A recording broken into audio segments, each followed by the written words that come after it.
Sphere 1.5 is the next major update to the award-winning Sphere L22 microphone modeling system. And in this one, we go beyond modeling.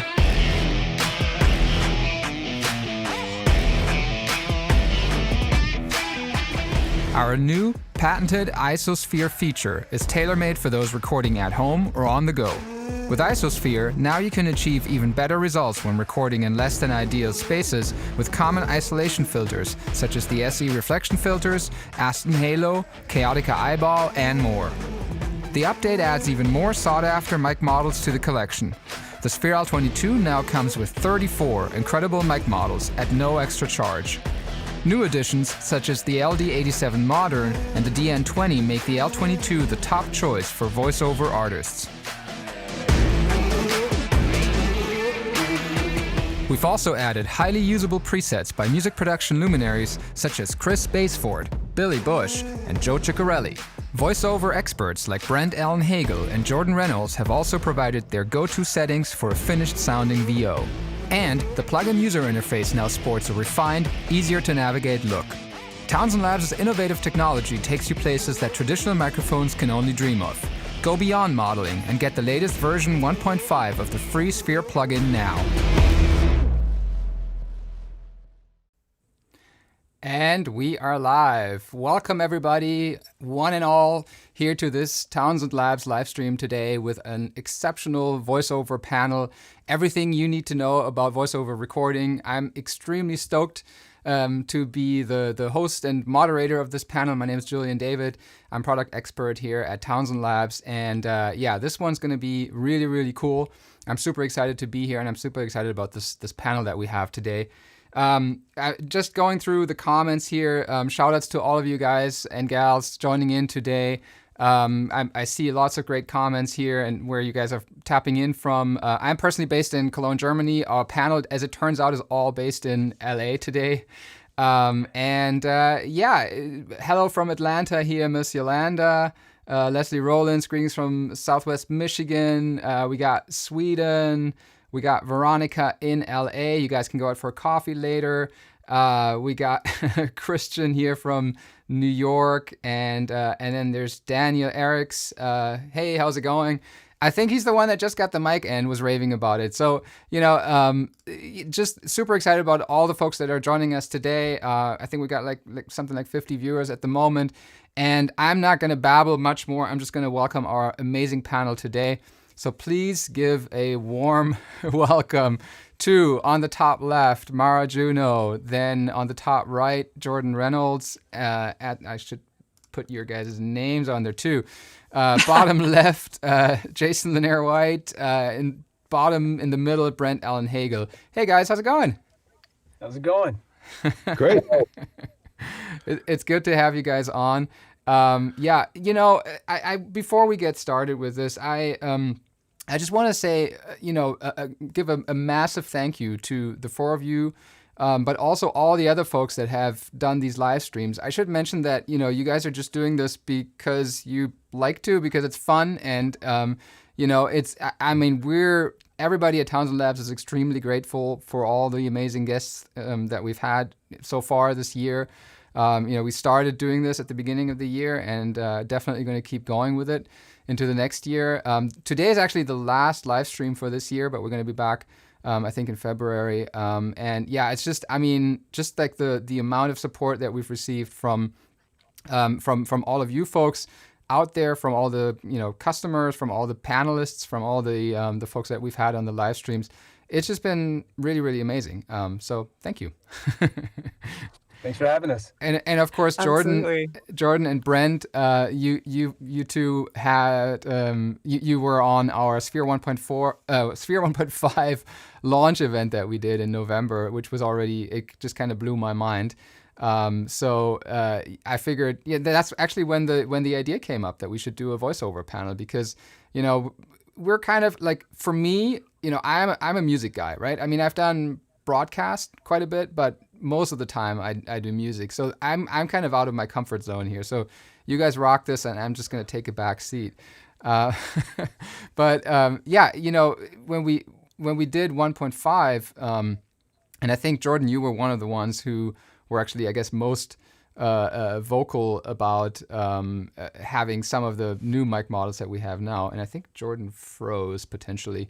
But yeah, Jordan was one of the folks that kept saying, hey, we need like a current production 87. And then, of course, with the 1.5 release, we added the 87. And we added the 416 not too long ago, last year with Sphere 1.4.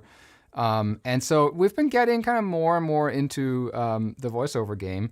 And hey, Jordan, you're back. Sorry about that. No worries.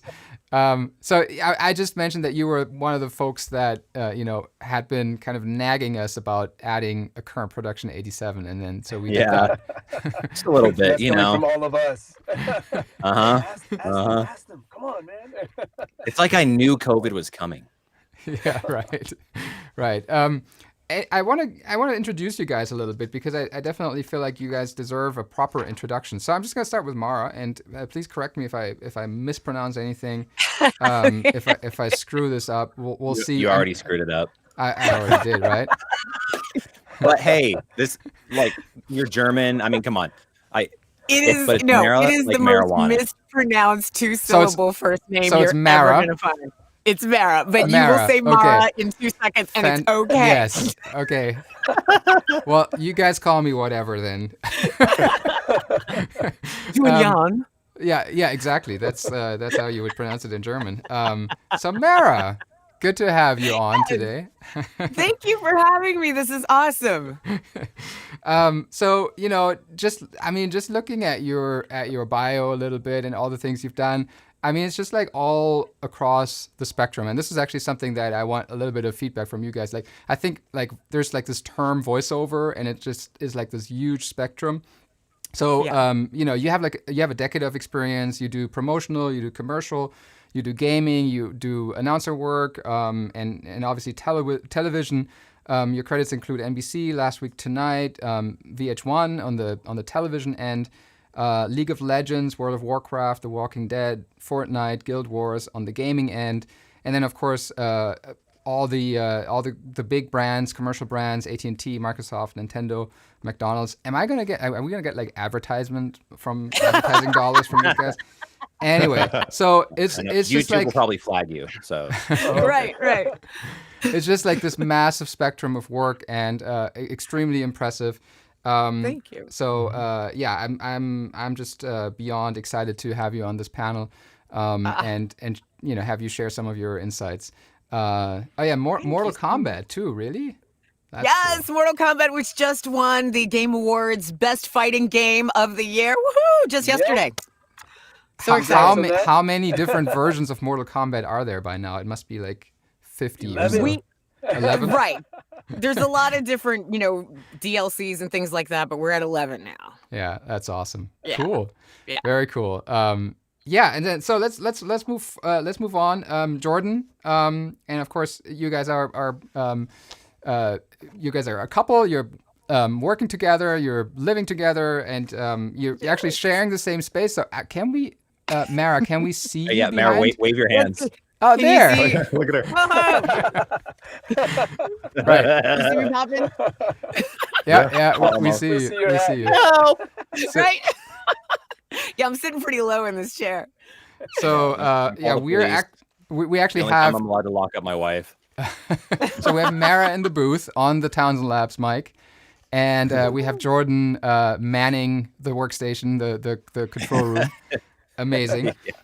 So Jordan, you're a voiceover artist, you're a music enthusiast, yay, music. You're a tech geek and an audio ninja. You're gonna have to explain what that exactly means. And then of course, I think some of the folks out there will know you from your YouTube channel, where you've recently not only reviewed the Townsend Labs mic, but you give all sorts of advice. And so anybody interested, definitely check out Jordan's channel. Lots of great stuff there. And not only did you review the Sphere L22, you were also among those few chosen ones to provide some presets. And I guess both of you worked together on that to create like a couple of presets that I think are extremely valuable for the VO community, just as starting points when you're working with the Sphere L22. going to our next guest, Jason, and then now, how do I pronounce your middle name? Linere. Linere. Okay, Jason Linere White, and we already found out that you have German heritage. So Yes. That's the only German I know.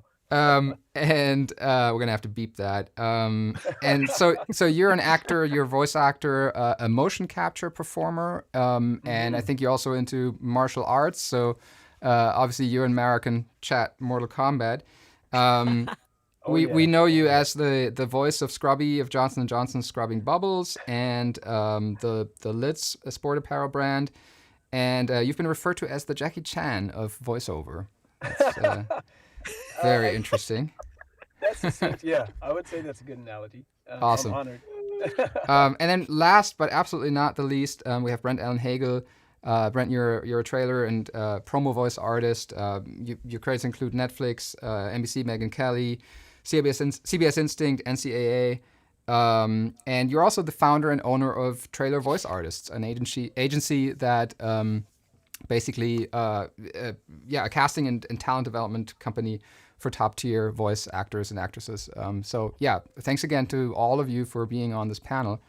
I kind of want to, I mean, there's already questions coming in, but maybe let's, looking at my notes here, maybe let's just talk, before we get into technical stuff, because I really don't want to talk about microphones all day today. I think, we already have the reviews out there, and I'm sure there's going to be questions about all sorts of things that are about the technical side of things, but I kind of want to get a little bit better of an overview of like what exactly does voiceover work contain, and like depending on the different specialties that you might have, like what's sort of the overall spectrum of this. Jordan, do you want to take that? Like what are all the different fields that you would consider voiceover work? Holy cow. There's a lot. But if I really had to break it down, like, let me break it down, and anyone jump in to correct me, but I'm just going to guess as far as the most amount of available work, or AKA the type of work that can pay the bills, like get the water bill paid and electricity and everything, pay your mortgage just doing voiceover. Most of it occurs in just what I would just call general corporate narration. And that's like anything from a 1 minute, like meet Jim. Jim has a problem. And it's like a little cartoon guy, and it's for this little tiny app that has 500 downloads, right? That's a web video. That's kind of like corporate narration. Then you have internal training videos that are like business to business. So just general narration is like the biggest one that has the most available work to the widest amount of, and the skill barrier is arguably lower. You have to have some training, but you can get away with more minimal training and do that kind of work and make really good money doing it if you build up a good client list. But beyond that, you get into more niche stuff, like you got commercial, there's TV, radio, and then, web commercials. Then you have TV narration, or just documentary narrations, that long form, like David Attenborough kind of stuff. And then you have, I would just call general character, if I really had to lump it in, character work. And that can be anything from video games, anime, which is dubbing from Japanese originally recorded, and you have to match their lips in English. And then there's just straight up animation, which is cartoons. So think Cartoon Network, Adult Swim, that kind of stuff. Well, Adult Swim has some anime, but just general cartoons, like Warner Brothers kind of stuff. And then beyond that, there is promo, which is like, tonight on Fox, the stuff that Brent could kill all of us at doing, and with his pipes. And then there's trailer, which is kind of similar-ish style, if if I really had to lump them together. And those are audiobooks, is a huge genre too. And that's something I have no experience in, and I'm not going to talk about. So did I miss anything, guys? That's kind of like, those are the main chunks. That covered a good bit for me. Just about everything. Yeah, that means I was. Yeah. Trying to think, what did he leave out? He didn't leave out anything. He said video games, I guess there's podcasts, right? Did you mention that? Yeah, so intros to podcasts, commercials within podcasts. There's that kind of work within working on the podcast as well. Yeah. Would you say that sort of the overall skill set that you need and the kind of technical requirements, that they're more or less similar across those different genres, or are there any particular genres that are more demanding than others, or something like that? There are definitely genres that are more demanding than others. I mean, Right. there's some basic fundamental skills you need to have. For instance, you need to be able to be great at, I guess, what you'd call like sight reading, cold reading. That's always helpful in any genre because this business moves so fast. Sometimes whether it's a AAA video game, a feature film, or you may not see that copy until right as you're walking into that booth.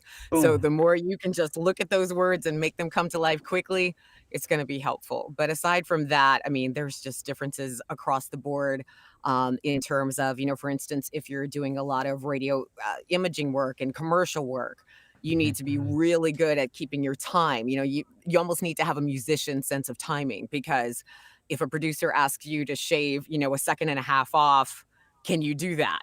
Consciously, can you try to do that? And then can you speed the next one up and then even more or make it longer?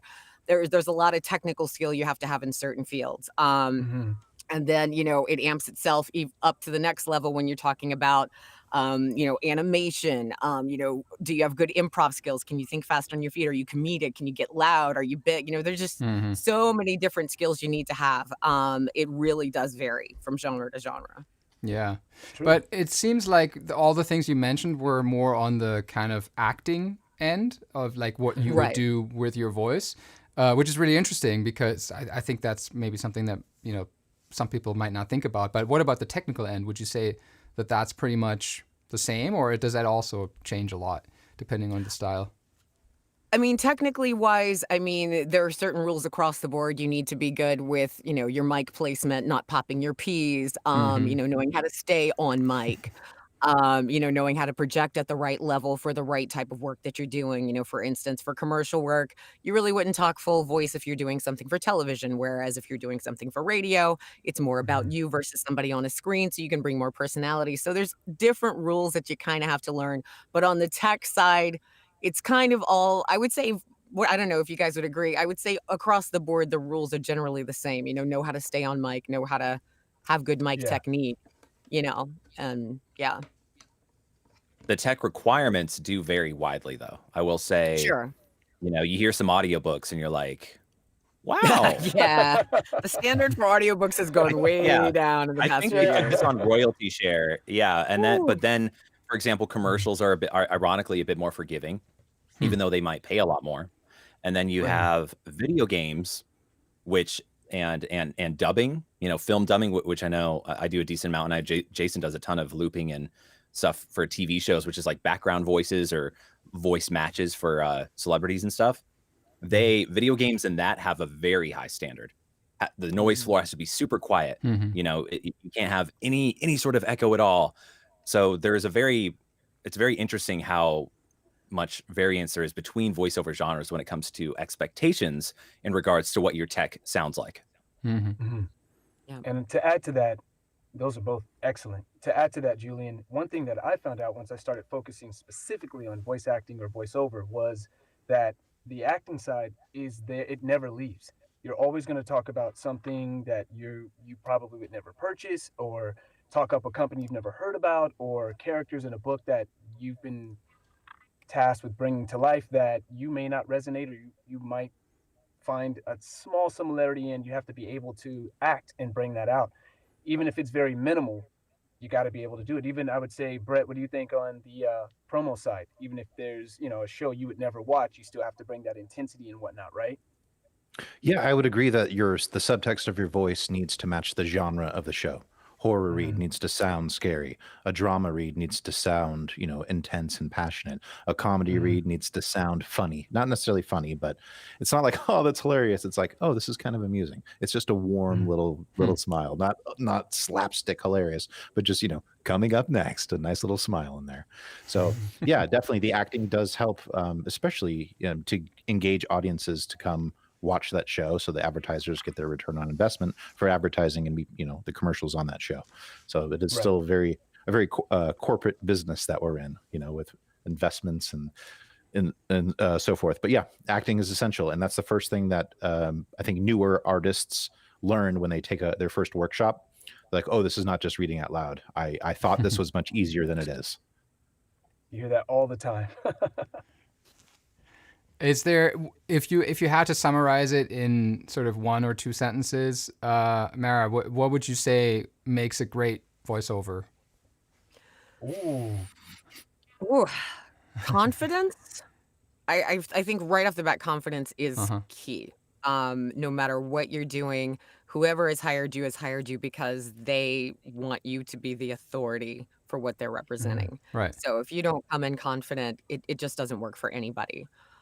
Secondly, I would say a sense of play. I think the best reads, even if it's a corporate read, it kind of ties into the confidence, but you just have this sense of the person is comfortable in their skin and they're having fun with this game, this product, this whatever, and they enjoy it, and therefore you enjoy it, and you're going to want to buy it. Because that's usually what it's about, is buying something. It always comes down to, Yeah. Yeah, it's fascinating. I mean, because I guess no matter what you're, I guess if it's a sort of like a maybe like an ebook or something like that, it's not necessarily about selling something. But if it's anything that's like commercial or promo, it's always about either buying a product or conveying the feeling that the producers want you to or want to get across with that particular piece of content. Then it's always about kind of getting that into your voice, and it's fascinating. Like I said, I'm no VO artist, and so this is just being able to control your voice like that and getting that emotion in there. It's very much related to what you do on an instrument, but in this case, of course, your voice is your instrument. So yeah, I must say though, Julian, your narration on all the Townsend Labs videos is very pretty good. I know. Well, you don't know how long it takes me to do them. So. I'm sure it takes You a know how while, long it but takes us You sometimes.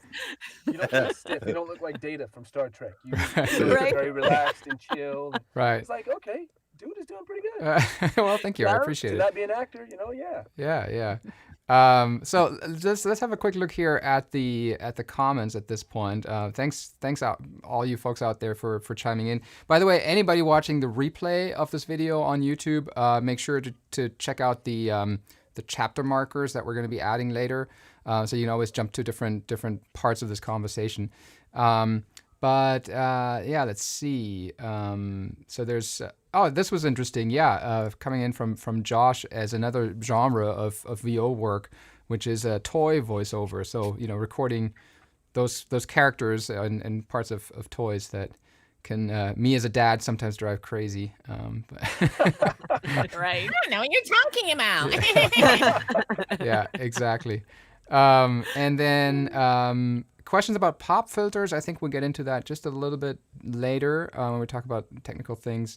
But here's an interesting one from Bert. I've also done ghost speaker announcer gigs for conferences that got people to come back to their seats for the next guest panel.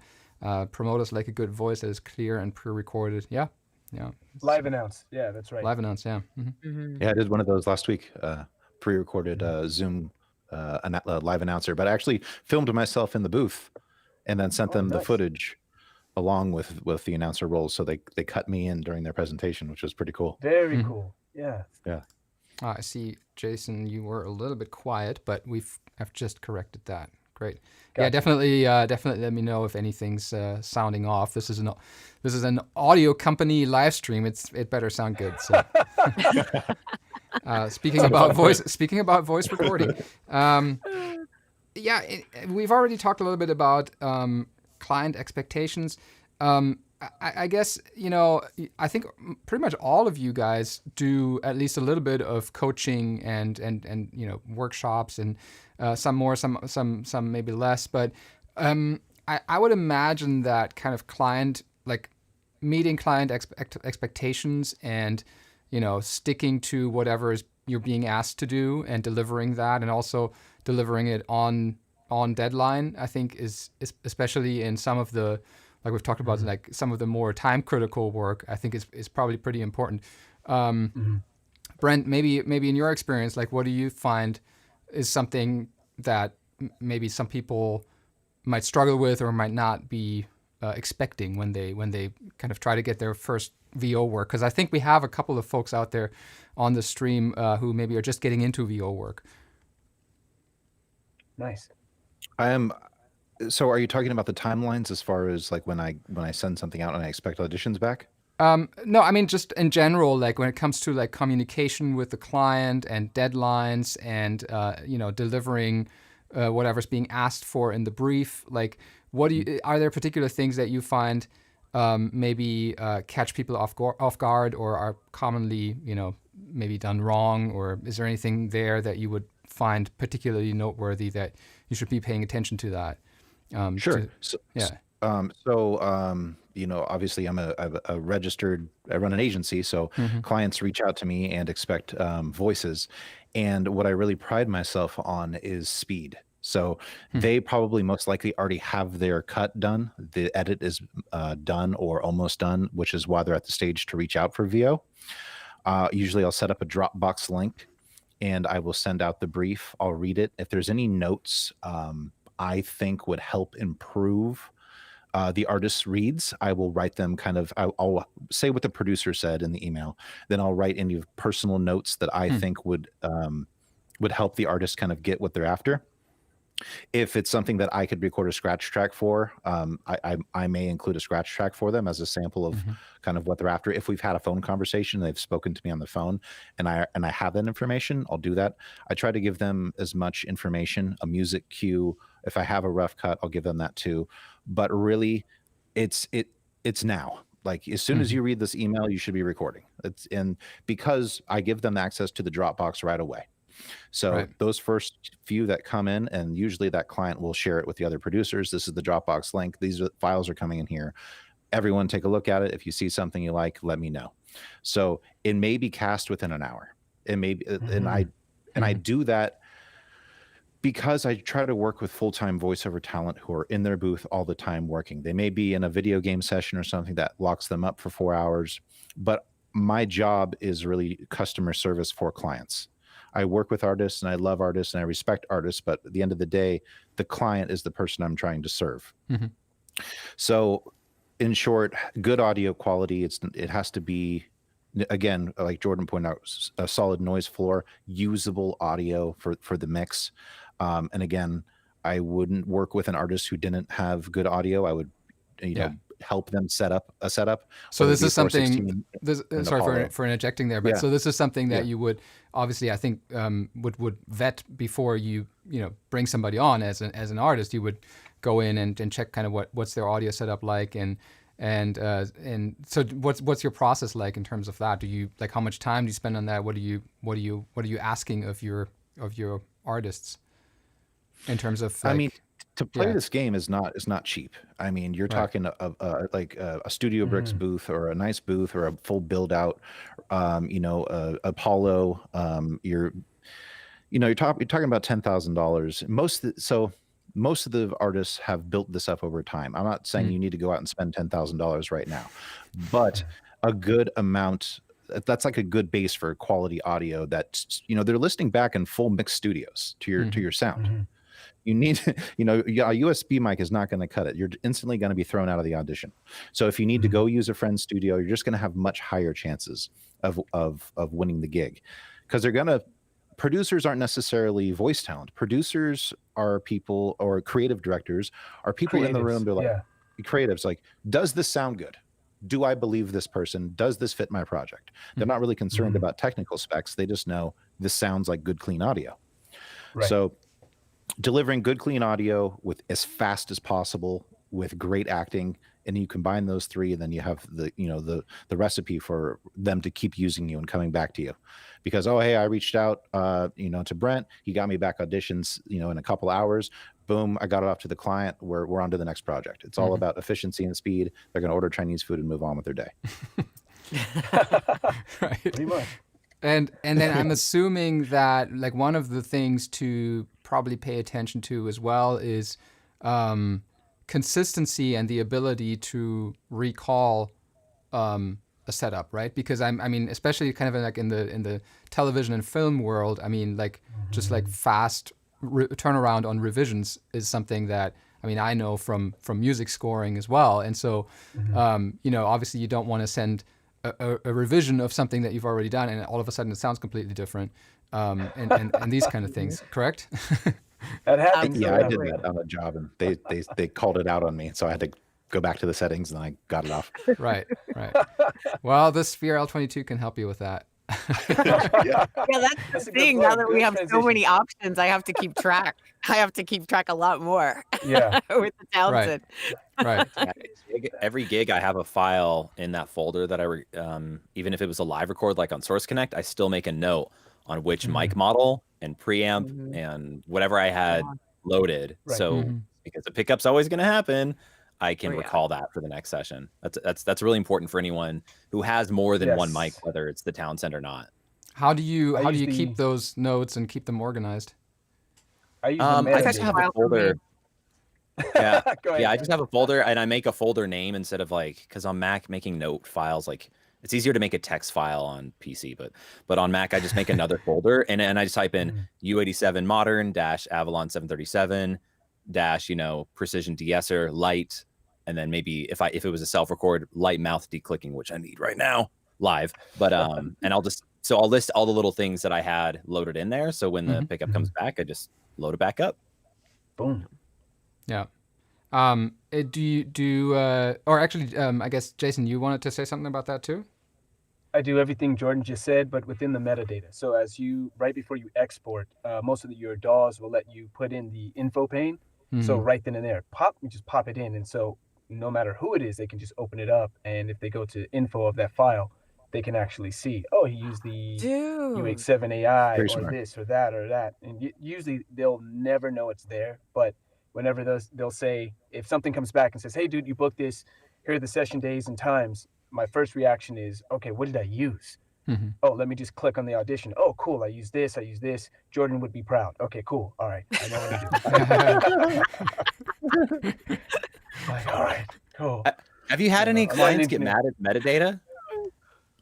Not at all. Like, They don't know it's there. No? They don't know it's there. Okay. Because you have to click the info. So, but if you do, Yeah. it's it just looks like jargon, to someone who's not familiar with seeing it. What's a UH7AI? What's Right. an Right, Apollo? right, What right. is what is all this? So yeah, I just put it there. It's That's just great. easier for me. That's interesting. It's a yeah. great idea. It is a Love great that. idea. So I guess there are a couple of questions here as well on this sort of end, but which we'll get into. But maybe we should briefly talk about your different setups, because they're not so different after all. It's funny because I didn't know that I didn't know that Jason actually was already using an L22, a Sphere L22, the Townsend Labs mic. And so I thought, oh, great, we have one panelist here who doesn't use our mic, which just gives a different perspective. And then it turns out that he actually has one as well. So there you go. But I guess all four of you are, I guess, most of the time using the Townsend Labs Sphere L22. Although, Jordan, I think you're sometimes switching, and right now you're the stray one who's. Well, actually, I'm not switching when I'm in the booth. Like, Okay. I don't have any mic mounted there except so I record in the studio bricks behind me. Mara's just back there because it looks prettier. And it's like the lighting at this time of day is really good. So, and we want to be in the same room together, but kind of not. Exactly. You. All right, but she's recording in another booth on the other side of the house, on a Townsend. So that's all we use. Right. I have the 416 in my desk for doing stuff like this and coaching and videos, because I just don't want to I don't want to take it down and take move. it down. Yeah. Because I have so much, like Brent was saying, like, audition due in 45 minutes. Okay, if I had to dismount stuff, and that'd be a pain in the ass, but Yeah. Eats up time. family friendly. So we have Townsend Labs, Sphere L22 across the board. What about audio interfaces? Are we all on Apollos? I am. Yeah. The Twin Yeah. Twin X. Wow. UA Yeah, would the be X proud. Awesome. Yeah. So I mean, that's what I'm using. For my voice as well. I have the L22 actually just outside of the shot, right up here. Right up here. Nice. Oh yeah. And Sounds great. yeah, and it's also going into the Apollo, and yeah, I mean, it's I guess the fact we did not select this for this panel. It just happens to be because we're all having this conversation. I didn't know that you guys were all using Apollos, but of course there are, you don't have to have an Apollo to use the Sphere L22. There are workflow benefits to going that route because it allows you to do the real-time monitoring through the Apollo interface. You could do the same thing with Pro Tools AAX DSP with the new Pro Tools Carbon interface or any HDX card. And of course, you can also run the Sphere L22 on any other audio interface with at least 2 mic inputs. But you would then have to monitor through the plugin natively, which of course depends on your system latency. So if you have a high performance, kind of low latency system, then that should be fine as well. But yeah, there are workflow benefits to running it in your on your Apollo. And if I just share my screen here real quick, this is what it looks like for me right now. And in fact, what I'm running live is the 416 with a hypercardioid pattern, just to get a little bit of those reflections out.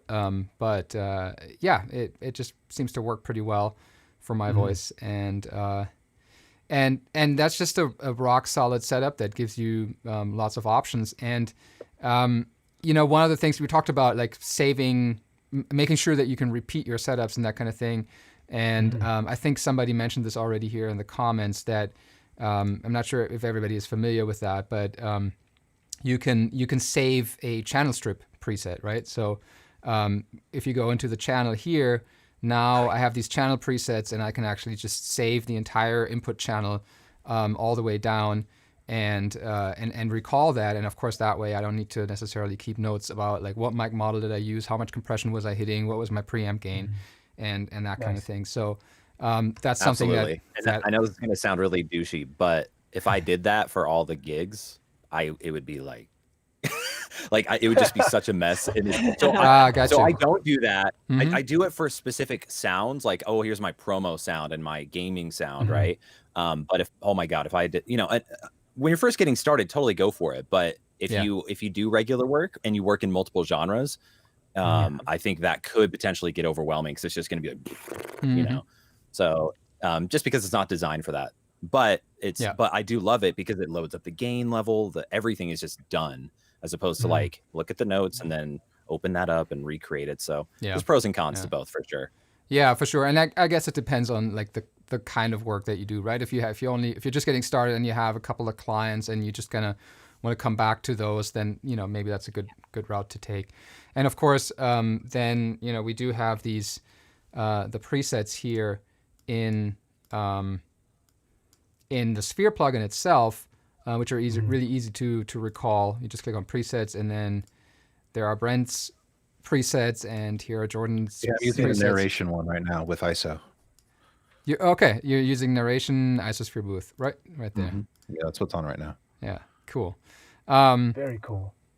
I don't want to necessarily talk about like some of the more advanced features and all of that and IsoSphere and all, but maybe for those of you out there who are not familiar with the Sphere L22 yet, we're going to put a card up right here at this point in time, and you folks out there who are not familiar with it, you can just go to the Townsend Labs website and learn about the Sphere L22 and maybe watch a couple of videos just to get a broad overview. But I want to talk about just the overall kind of technical setup that you would need to get a professional voiceover recording done, kind of more broadly, not just talking about the microphone itself. Let's maybe start with acoustics. Brent, you already touched on that there's quite a bit of work and money that you might have to put into getting a professional space. What are you using at the moment? Well, actually, I guess at the moment you're in a new space, so you're not in your studio space. But what would you like recommend for somebody to set up for themselves? Again, depends on your how much money you have. If you right now for free, go to your closet, put clothes in there. You just need a clean, dead sound. If they want to add any sort of reverb or reflection or something, they'll do that on their end. You're dealing with professional audio engineers. They're going to make it sound however they want it to sound. You just need a clean, clear representation of your voice print.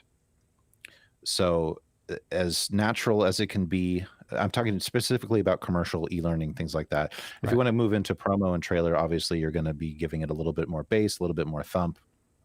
But ideally, what I'm going to do is, rip out all the drywall and, put a glass window and and fill it with rock wool and build yourself a kick-ass recording studio. But that's going to cost you $10,000, $15,000, $20,000 or whatever it may be to build that. Most people don't have that. So they're going to be going with a blanket booth, your PVC pipe and blankets. And you can do that at the hardware store in a day. It's similar to a closet. It's a 4x4 space with a nice dead sound. If you have the money to go build a booth, that's $3,500 roughly. You can build yourself a nice, custom booth yourself, double wall insulation. If you have the money again to go buy a studio bricks or something that's a little more expensive, probably double, triple that. Then it's a one-stop shop. You don't have to be an acoustic engineer. You can just go spend the X amount of dollars and be ready to record, and then call Jordan to have him EQ the room. But again, it depends. That's the key. Don't let the money stop you from trying. My first booth, I found a cardboard box, stuffed it with foam, and poked a hole in the bottom and shoved the microphone in it. Right? I did the same thing with the Target no collapsible. Yeah, cost me like $20, $30. Throw some foam in So- there. Get your grill So right don't, up in that it's not box. going to sound perfect, but please just keep trying. And as you try and as you learn and as you grow, it's going to sound better and better each year, each read. And then ideally you make money doing VO and you reinvest it to get a better space. Right. That's my thought, my rant. That's Is it going? super helpful. Mara, what was your first recording space like?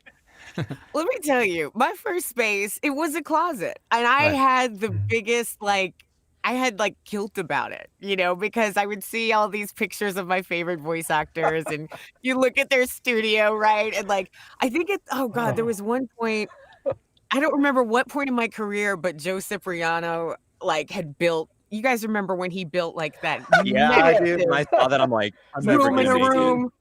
Oh my God. And I'm just like, I've got so far to go. I'm not legit. But because I was literally in my closet, and I'm not talking like a walk-in closet. I mean, I would literally, my clients would be dialing up for my session. They dial me up on Skype, but it was a phone number, right? I'd pay for my Skype phone number.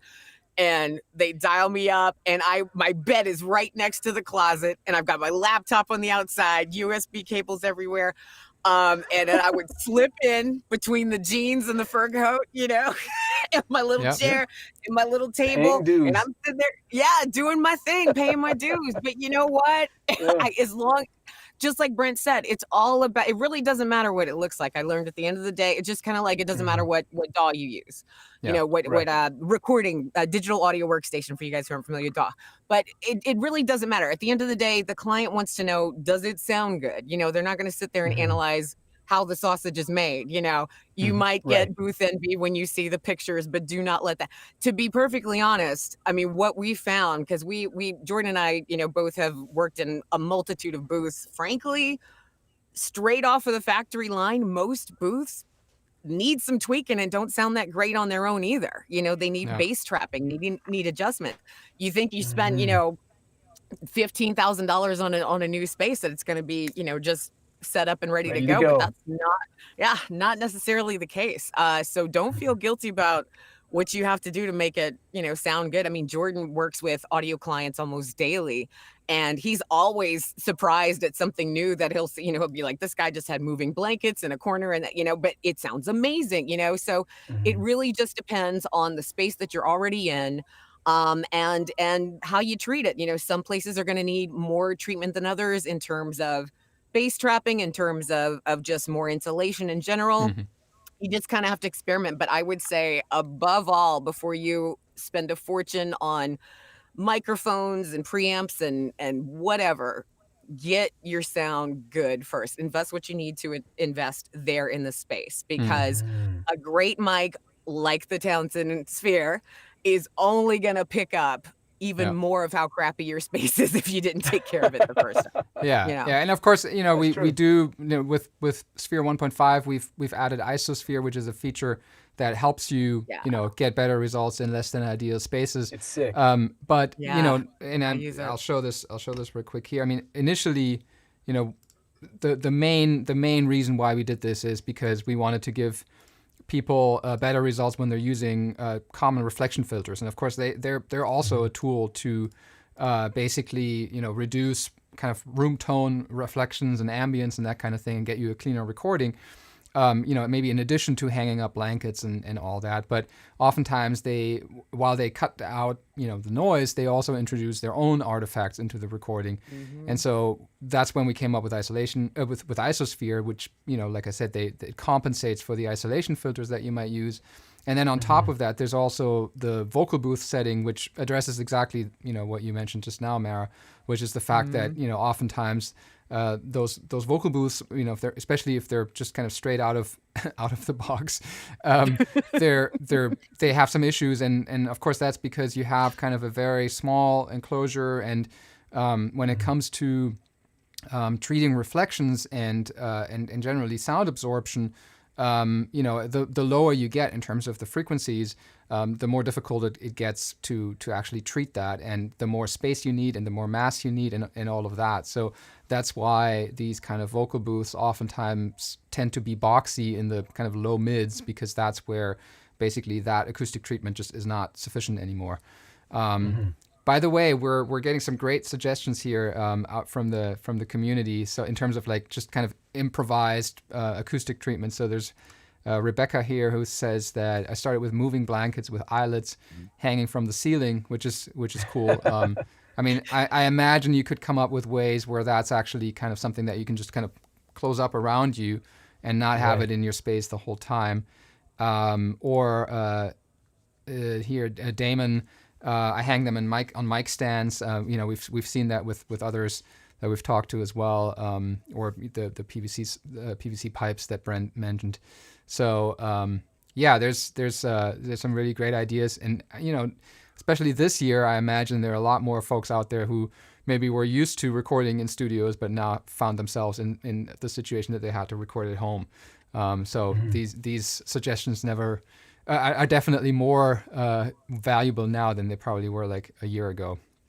In terms of IsoSphere, I saw this comment pop up here.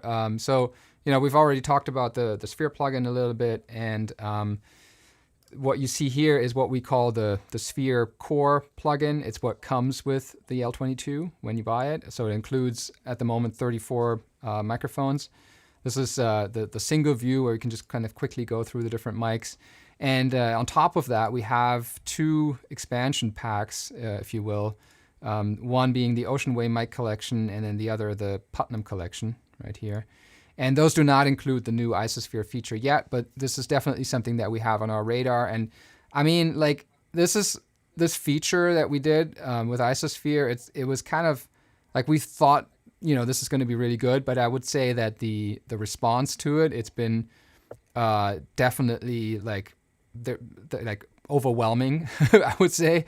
So people just instantly love it, and so I'm pretty optimistic that at some point down the road, it's going to be added to Putnam and Ocean Way collection. There's no timeline for it yet, and we generally never kind of pre-announce any new products. So we want to get those things out there when they're ready, but it's definitely on our radar because people have been responding to it so positively. And so, keep sending us feedback and keep letting us know how much you like it, because the more likely it'll be that we'll add it soon. So, Julian, I have a question for you. Cool. Yeah. We have a guest in the chat room, Andromeda Dunker, who's the voice of House Hunters on HGTV. She has a full room build. So she put in the rock wool and did a full installation. So she's standing in the middle of it. Yeah. Exactly. So what advice would you give her about how to kind of get a good sound out of that? So, I mean, the question is, do you actually need IsoSphere, right? I mean, is it actually gonna?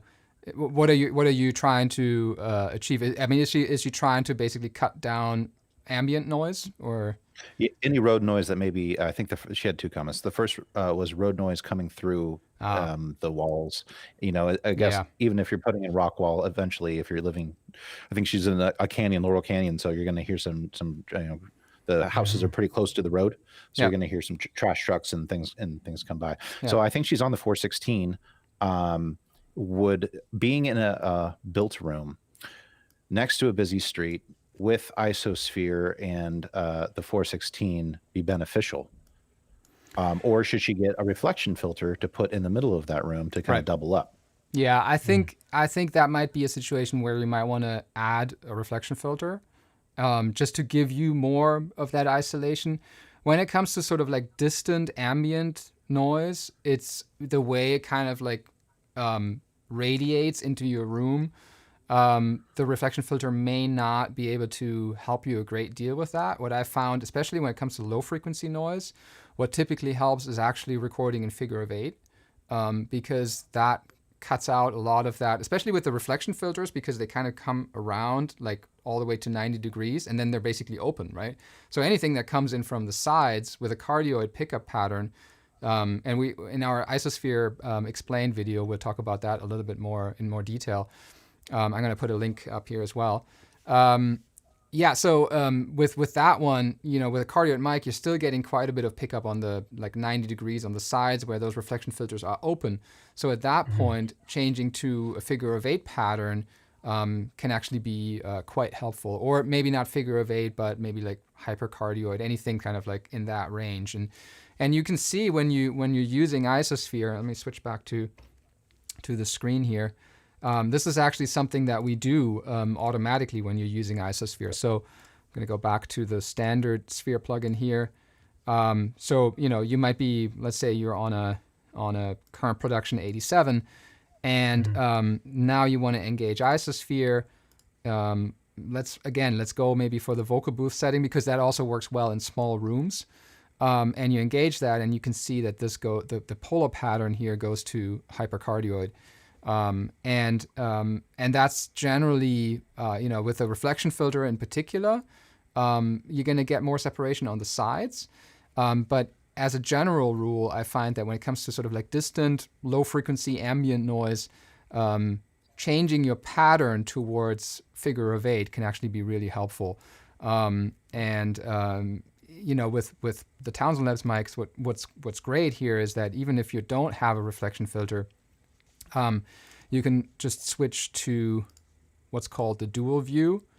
And we have a feature called off-axis correction. That was something that was there all along. And what off-axis correction gives you is the ability to select your favorite mic model with whatever pattern sounds great on your voice, like dead on, because they all sound different. So, an 87 in cardioid sounds different than an 87 in Omni. It's just a part of the design. But with off-axis correction, you now have the sound of the cardioid pattern, but you have a continuously variable pickup pattern. And so with that, you can just change it to figure of 8, and you maintain the tonality of your voice, but you now can take advantage of that figure of 8 pickup pattern and reject those unwanted noises from the outside. If there's too much proximity effect, which you will get with a figure of 8 pickup pattern, again, we have a tool for that, because we have a proximity control that gives you direct access to how the microphone responds to your proximity. So, that was kind of the long answer to it, I guess. Perfect. And you provided a walkthrough too, which is amazing. And you can watch that back in dial-in settings. Yeah. Let's see if there are any more questions that came in here on that one. Could I ask a question to the team? Yeah, go ahead. Oh, yeah. So say I'm a musician, right? And I have a setup, I have a nice mic, and I have my studio, but I really want to get into voice acting. What's the first step I could take to start?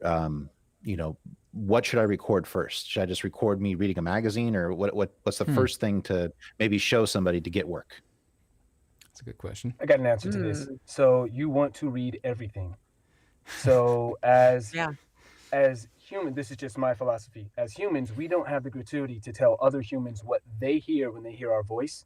So a lot of times you might think, let's say you grew up thinking, oh, my voice is too tinny, or I have too much bass in my voice, or it's raspy, or it's not raspy enough, or I don't have the cool sound. Well, you might read something and someone else, a creative, hears that and says, this guy has the perfect voice, or this woman, this individual has the perfect voice for this game, this promo, this series, this whatever, right? and coming from that vein of a musician, when you work on one specific sense, that tends to get heightened. So I started really professionally with VO, focusing it on it really, really hard in 2014, and my ears have literally changed. I can hear so many things within a spectrum now that I wasn't able to back in 2012, 2013, 2014, once I really started focusing. Coming back to what you were saying, read everything, because certain things will resonate with that individual person, and you'll know, I never thought about colleges, but for some reason, these college spots speak to me. Or I always thought I would kind of do more of the cool, hip, live announcer read, but for some reason, I'm really gravitating towards video games. So kind of salad bar it, kind of take some of this, some of that, and see where you fall in. You'll notice, you'll start to pick up an affinity for certain genres and certain specifics within those genres. And if I don't have an agent and I'm not getting these scripts, how do I find that copy? Sorry, I didn't mean to cut you off. No, not at all. Like you said, magazines, anything you can read. You can go online and find tons of scripts. There's, you can just type in script. That's why I love Google. You can literally just type in voiceover scripts, and billions of different sites will pop up that have an archive of everything from children's books to commercials out of air to everything. You can even go on YouTube and type in the closed captions option of a commercial that you like and watch the subtitles pop up, and then try to get the timing down with that person, replay it, put it on mute, and then try to see if you can match that. There's so many different ways to train, but you just got to get the mileage in. I think once a person gets enough mileage, you'll just start to pick up stuff so much easier. That was a kick-ass answer. Like, yes, I don't have much to add to that. I mean, it's so true. I mean, because the genres are so different, and it takes a long time to get comfortable just with your voice. I would say too, not only read everything, but record everything and play it back, because inevitably everybody, when they first hear their voice, is just like, oh God, is that me? Yeah, that's you. So you better learn to like it if you want to make money with it, because if you don't, and that's just what it's at. I mean, I had a big love-hate relationship with my voice when I first got in this industry, because my voice is deeper, it's kind of androgynous, and I did not sound like the chicks I heard on TV who were more, smooth and polished. And I could do that read if I needed to, but I was like, well, everybody says to make money on this, you got to sound like yourself and be you, and I don't sound like that. And it took years before I that voice when she's cooking. Yeah, right. But you know what I mean? It took years before I ever felt comfortable enough. And I mean, years of making good money in this business before I really just started to kind of let it all hang out and say, I'm going to go in my deeper register. I'm going to sound a little sloppy today. Because I'm honestly, when I'm off mic, I'm extremely sloppy in my speech. And I was like, again, everybody's, you have to be enunciated, you have to be heard, but don't over enunciate and be too polished. So it just takes a hell of a lot of practice, just like Jason said, of just reading every different type of thing and just learning how to put your own personal input, not only learning how to, you don't want to match everybody. You're going to start there matching what you hear. But then you want to learn how to be like, no, okay, that was great. Got that down. Now, how would I say it? You don't want to learn somebody else's habits, because, the industry already has that guy. They paid that guy. They don't need another of that guy. You know what I mean? So, yeah. Excellent. And the cherry on top is to pair all of that practice with private coaching as much as you can afford. And if you can't afford that, then workshops, which are all available online now because of COVID.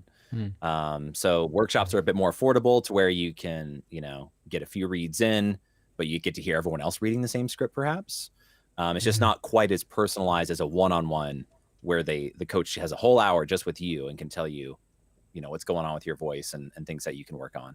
And then on the tech side, I'll make this really quick. I find a lot of people who are coming as music engineers or musicians with and this is going to sound very jerky, but what you probably think sounds good, processing wise, like compression and EQ, and or acoustics, and or noise floor wise, meaning how much can a fan be on in the room, or how much can this cheap cable that came with my mic stand that I've been using for 10 years work. All of that probably isn't good enough for the higher voiceover standards. You got the noise floor has to be super quiet, minimal processing. Like you can do processing, but we don't want to be able to hear it as an engineer or as a client. And then thirdly, the amount of echo or reverb in your room, which is totally acceptable for vocals, you know, because you're blending it in with a bunch of guitars and stuff. And you're going to is be not adding acceptable. reverb or delays or whatever on Exactly. top, and not with the voice, unless it's something very specific in particular. But yeah. Yeah, so elevate your standard, what you think is probably good for vocals in your music, and because it's just, it's very finicky for voiceover. They have very high expectations. And on that random note, may I share my screen for just a quick moment? I found my very first closet booth. Close 10 that seconds. tab first. All right. I think I'll this see some might be preferences. coming in as a separate feed. I have to see how I can bring. Should I be seeing it already? I gotta see this. No, Right? it's a crappy photo. Oh no, it won't. It doesn't have permission. I'll send it to you in an email. You can share later if you Who's want. in this I don't photo? have screen. I'll have to quit Chrome and relaunch it. So Oh, it's, if you want to send it, first if you want to closet. send it to me now, I can just pull it in. Yeah, I'll do that. But yeah, I'll What is go and do your this? thing. I'll check. It's just my old closet. Don't worry, your good. pants are on in it. You got us This is all before we amped up. even We want to met. see it now. Yeah, I know. I I'm like, know. so much hype. Yeah, pop it up there. computer Yeah, didn't give you excited. permission. All right, yeah, I'll email it to you. It'll come through in a minute or two. Jason, I have a question for you. Is there an actual website link or a resource that people can go to find out about private coaching or demo production? Should I make my own demo? Kind of like, is there any hard resources to find these workshops that you know of? Yeah, just about everywhere. I think one of the greatest resources you could probably start with is, of course, Google, but then you can cross-reference that with joining a Facebook group. And you want to make sure you join the level of where you are at, find that group, that appropriate group.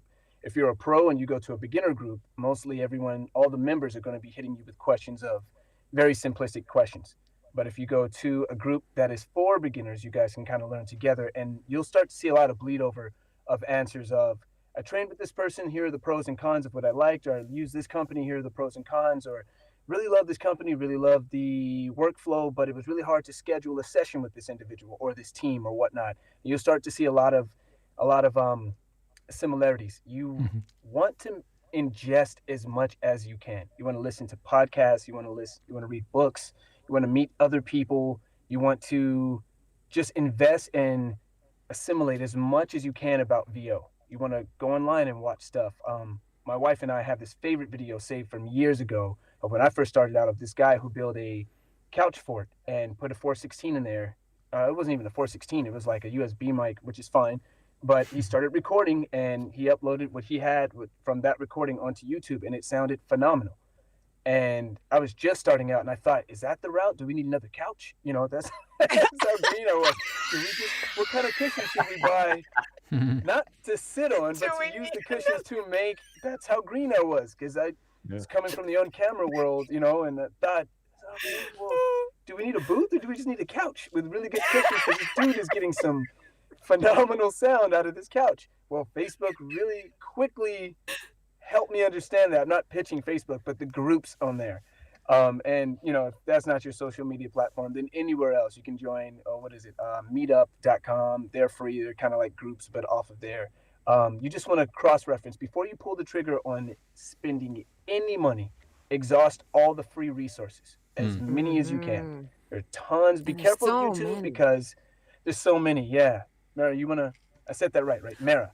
You said it absolutely right. No, that's how I got started. I mean, I started in a small town in Louisiana, and there were no voiceover agencies. And I was even in nearby New Orleans, there weren't any real voiceover agencies. The ones that claimed they, had a voiceover department or specialized, they either wouldn't answer the phone or they didn't seem to have an active roster. So I was left on my own to figure this all out. And I was balling on a budget. I didn't have much to work with, but Google is your friend. Like, there's just no excuse in 2020 to say, like, I don't even know where to start. Well, did you Google it once? I mean, twice? Because I guarantee you there are people talking about it, especially right now. Like, this is one of the top jobs that people are interested in getting into. So I just kind of, when people just act like I just don't even, it's like, did you Google? I mean, I'm not trying to promote Google, but you know what I'm saying? Like really, there are wonderful, YouTube channels dedicated, weekly to voiceover. There are forums, there are Facebook groups, I did so much for free before I ever spent a nickel on any resources. And frankly, I mean, if you're willing to take the time, I mean, you could compile a book with all the free information that's already out there, with newsletters you can get in your inbox every day. It's true. So yeah, there's just kind of no excuses to if you really want to get into it, to not just start, just dig around. It's there. Yeah. I was just thinking maybe it'd be cool if all of you would like later on in the comments on the video, like post your, like, if you had to pick one resource that you had to check out, if you could share that one in the comments, I think that would be cool. Obviously, it really depends on what you want to do, but if there's, maybe like the first one that comes to your mind that has helped you along the way, I think that would be pretty cool. I see Jordan is already hot on the chat here. Do I chat from YouTube? Yeah, also there are chat casting directors that do offer coaching. There are also actual producers that also do coaching that work with artists. So if you can work with someone who is actively hiring talent on a daily basis, try to get yourself into those situations. Yes, that is one of the best kept secrets, and I don't know why everybody doesn't do it, to be honest. It's so obvious to me, like, why wouldn't you want to get in front of somebody who can get you in front of the work? Right. True. Yeah, of course, I guess that may depend on like where you're based and whether or not you have the opportunity to do that. But I guess maybe now that's, I don't know, is that something that you could do online as well, where you could get in touch with those folks? Okay. Almost all of them have been streaming for years. So again, you just Google their name and, 9 times out of 10, they'll have some private, coaching tab on their website or something, or, you can talk to talent who have worked with them and they can tell you how to get in touch. Yeah. Good. We just had a huge exodus, like a huge flex within the VO community because of COVID. So you have all these people who have been doing it for 20, 30 years who are normally used to going into their agencies to record, and they turn stuff around. They read 12 to 15 pieces of copy, then go home. And then all these newer voiceover artists from the generation coming in, and since COVID, now everyone's making a mad dash to go and buy new mics and preamps and interfaces and blowing up Jordan and what do I do with this type of stuff. So we've seen like a huge bottoming out. The people who've been doing this for a while I don't want to say they've come down, but now they've met at this like huge impasse of all these people just coming in. So it's a weird time. Very, very exciting, but different. Yeah. Interesting. So what if you, I'm just going to post a question here. Yeah, go ahead. What if I made my demo, like I recorded it, I worked with the coach, and they said, okay, it's time to make a demo. And then they say, go to a demo producer. Why would I go to a demo producer and not just do it myself? Jordan? Yes. Rip them apart. Rip them apart. No, so how do I keep this concise? Generally, you don't want to produce your first demo yourself, unless, let me put it this way, if you're just kind of trying to test the waters and you're like, oh, I'm gonna go on Fiverr and kind of try to get some gigs, and okay, sure, you're gonna get paid $5, $20 a gig. That's crap money. I know on paper it doesn't seem like it, but in the voiceover terms, that's not a good rate. But if you're going to go that route, sure, go find some cheap music and put your voice over it and make one yourself. But you're going to have a talk about bars. You're going to be hitting a very low bar, and then people are just going to expect that of you, and you're just going to be the cheap person. If you want to, and that's okay. Just no judgment other than just bringing the industry rates down. But other than that, it's like, if that's what you want to, if you just want to hang out and do that, and it's kind of like a hobby thing, then whatever, go for it. But if you want to be doing the extra fun stuff, like doing anime dubs or doing, looping, like what Jason does on HBO series, or promos and trailers, like what Brent does, then you need to have something that's professionally done by a professional demo producer. And there's wide ranges, but if you can at least budget for the first demo you generally want to start with is commercial, even if you want to do character work, because if you eventually want to get access to auditions on those bigger fun gigs, agents are still the gatekeepers to a lot of it. Not all of it, though. Agents are not required, and agents aren't the first thing you want to go to as a resource. You want to try to build your stuff like on a reputable pay-to-play site, like voice123.com is a marketplace you can get that from. But when you hire a professional demo producer, it's going to they have the ears, they have the industry knowledge on what is bookable, and they will bring the best out of that, or bring that out of you, and make it sound good. It's not just because they're a good engineer.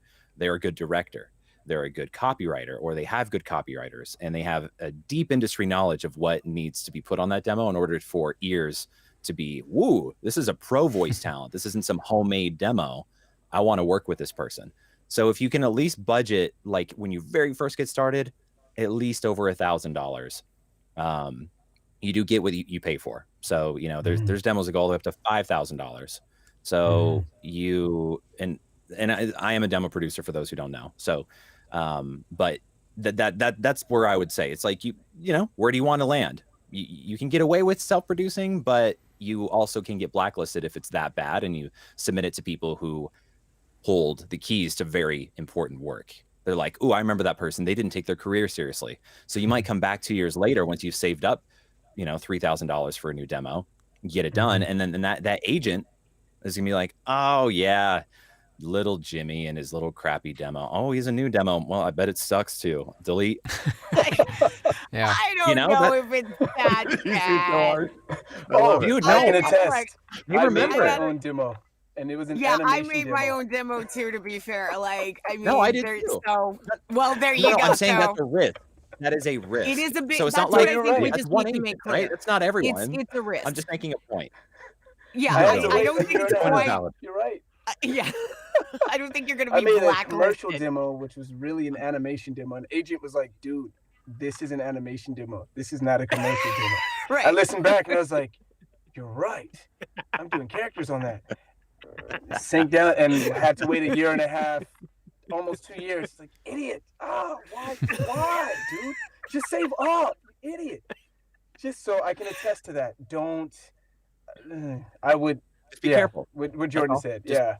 And I meant blacklisted a like risk. from that one particular agent. That's all. I didn't mean Yeah, like big one. from the industry. You know, it's just Yeah. more like people who you might not get another opportunity with because you went cheap and It's you true. didn't take that's all. I mean, You may not, but I think at the end of the day, I mean, we have to remember the purpose of the demo is for people to hear primarily your acting capabilities. You know, that's what it is. You know, if your environment is less than ideal, you know, oftentimes people cannot separate. If they hear a really crappy environment that you may have recorded it in, it may make people think that the demo sounds worse than it is. You know what I mean? So you do take risks, but considering that 3 out of us, you know, here have made our own demos when we started, we understand you're probably going to be in the same boat, especially during times like these where everything is so uncertain and a lot of people are getting into this for the first time because they may not have work. So you got to do what you have to do. But I would say it's not something that you do lightly. If you are going to attempt to do it, I would say be very minimal in any sort of production. Make it more about your voice and not any bells and whistles, because that's what's going to kill you, is adding sound effects and music and not knowing what the hell you're doing. Study the hell out of the industry. You're going to start with a commercial demo because agents want to, the purpose usually of a demo is to submit to agencies, and agents primarily want to see a commercial demo first because that's where the big bucks are. That's just plain and simple. It's the easiest work for agents to make the most money at. So you're going to want to concentrate your efforts there. And commercial is a great genre to start because it does require acting. It requires timing. It requires learning how to place the client's, you know, brand placement within the spot, but sounding natural. There's a lot of great things you can learn by mastering the art of commercial. But you know, you're going to need to study the hell out of commercials. You know, go to YouTube, go to ispot.tv and just, you know, get familiar not only with what modern commercials sound like, you need to get familiar with what brands, you know, what Nike sounds like versus Reebok if you're going to pick a shoe that you're going to put, you know what I mean? And then also know that you take a risk if you do insert brand names into said homemade demo, that any agent that hears it is probably familiar with the actual actor who booked it, and they may have a hard time separating you from that once you link yourself to a brand name. So there's just a lot of things that you have to keep in mind if you do attempt it on your own. But it is understandable that you may want to do so. But like Jason said, know your genres, right? You know, there's a big difference between a video game demo and an animation demo. Now, if you want to have an all-encompassing character demo, which more and more people seem to be doing, that's one way to go. But I think if you want to show people that you're trying to be an industry professional, that one of the clearest ways to do it is show that you know the clear distinction between where you're supposed to be and what room you're in, you know, and once you show that you know that, that's one step further that somebody gains confidence that you love and are familiar with this industry. So do your homework, don't dive in. And I get the temptation to dive in because it's this perpetual catch-22 in this industry. You know, it's like, okay, well, I can't get the work if I don't have the demo, but I can't get the demo if I didn't get the work and get the practice, you know? So that's why you got to do that homework on your own. Like, you need to understand going into this is not about having a great voice and having some fun on the microphone and making a few bucks on the side. That's just not how it works. Now, that's not to say it's not possible to do that. There are some people who live their life that way and do this on the side. But if you're talking about pursuing this as a pro, as a go-to, a reliable person that a client will actually call back for the second gig, you want to take this seriously. And that means you're going to have to practice, study the genres that you're interested in. And by the way, don't waste time doing all this animation study if you're not going to come to Los Angeles anytime soon, because that is literally probably one of the hardest genres to get into and probably the number one genre that everybody wants to get into. So there's a lot of demand, very little supply. And if you don't even place yourself, you know, in the environments where the studios are and where the magic happens, you're just kind of spinning your wheels when you could have been focusing on a genre and you could have been making some money. But you got to show that you take this seriously, and that requires doing the legwork, paying attention to what this is, and not just thinking, oh, I got a nice voice, I got a microphone, let's make some money. Like it just doesn't happen that way. That's true. That's being lumped in with doing voices versus being a voiceover artist, talent, actor. A lot of people, they just want to do voices, and I'm really good at voices, which is cool, no problem. But you might not be challenged enough or putting in enough time to be competitive enough to be a voiceover talent, artist, actor, any of those. And there's a lot of bleed over with people who do voices who are thinking that they're voiceover actors and are not getting or making the strides that they want to, and they're getting angry at themselves or depressed. And that's what Mara is talking about as well, if I can paraphrase a little bit, because that's been happening a lot, especially this year. I'm not making any strides. And you listen to the demos, it's like, got it. Okay, what do you want to do? Well, I'm really good at voices. Okay. Let's start. And whose with the voices? You, you know, half the time, these people who say that, they're good at doing, you know, Bugs Bunny. Well, Bugs Bunny's getting paid right now. They don't need you. What is your new Bugs Bunny gonna be? You know, but everybody's still, nobody needs, let me tell you guys right now, PSA, nobody needs your Morgan Freeman impersonation. No, nobody needs. Oh, come on. No one needs no, my Morgan no, Freeman. we don't need any more. I get hired all the time. Who's the other one? Walken. We don't need another Walken sound my name alike. was gonna come up. Who's talking you know trash? it. just stop. I feel like we could use a couple more David Attenborough though. We could use. I would not mind some more of that. But it's like people cling to these same voices over and over and over. Like, we don't need the little boy that sounds like that. Like do something new. Like, surprise us. Joker. That's what people need. Everyone has a Mark Townsend Joker, right? My Joker's the best. And you're like, okay, cool. It's interesting though. Is that something that's true mostly for character voices, or because I feel like when I listen to when Brent, for instance, when he switches into his go voice, right? His trailer voice locks in. Like what happens for me as a listener is like, oh yeah, this sounds like a trailer, you know, like. I feel like there are certain characteristics to these genres that you just kind of have to match. It's not necessarily all about like being unique. It's also knowing the genre and catering to that, I guess, right? Yeah, to be fair, when it comes to like, and Brent, of course, can elaborate, but like when it comes to something like trailer, there is a much tighter pocket in terms of the sound. You know what I mean? Like Gilbert Godfrey is not going to be doing trailers anytime soon. You know, it's just there is a We certain. hope not. In a world, Turn on Fox. Yeah. I hate I want to hear that now. tonight on Fox. You know, there's a certain gravitas that comes with trailers, Yeah. you know, which is Yeah. frankly why a lot of women have not even been allowed into that world, because there's not many women who have been given the chance to show their gravitas. And it's just kind of assumed that we all do have the lighters. You know what I mean? Let's Yeah. change So that. Yeah. Yeah, that's what we're working on it, man. We're working on it. But that's the thing. So yeah, there is a style to certain genres, but I would dare say that you still, at the end of the day, even the trailer guys still have their own sound. You know what I mean? Don Absolutely. LaFontaine did Yeah. not sound the same as Hal Douglas did not sound the same. You know what I mean? Bo You still Weaver, have to find your flavor. Yeah, and that's what's going to give you longevity. You may Right. be able to fill in for somebody for a little while sounding like somebody else, but the key is ultimately sounding like yourself within the pocket of the genre that you're working in. Mhm. Well, I think, Excellent. yeah, thank you. That's amazing. I think at this point we have to listen to Jordan's first demo. I think now is the time. Oh, Only okay. because Chris Townsend himself requested it. Yeah, I was not Chris, like, hey guys, Chris play my demo. requested, and actually, I think at the same time we can also look at. Let's see. We can also look at your first. Oops. Oh, the that's booth. So I had a before and after. So I had my first Here we go. closet. Look This at is that. it. Oh, There you go. it's nicer than okay. That is a okay. sliding Yeah. door closet. Fancy. Like I Okay, couldn't nicer move my than I arms when I went. expected. I'm like, I'm reading voiceover. And That I would blows my mind. find pieces of foam at my day job in boxes. I'd be like, oh, this could go in my booth. And then I take clothespins and I'm like, hello? What you trying to build? A It sounds clubhouse? better. Isn't that Yeah. terrible? That's an AC 2020 with the cover on it right now.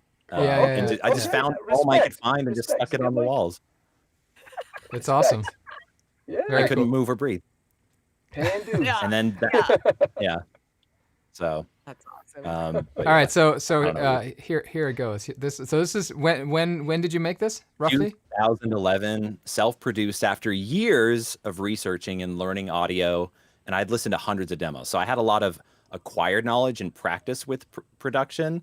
So again, that was like my precursor to, that was my risk that I was willing to take. But I didn't send this to any agents. I used this on pay-to-play sites, and I used it for my self-marketing. So, but you'll Smart. hear me trying too hard to do too many voices for just commercial. I'm like trying to sound like I'm a 60-year-old man. So you'll hear.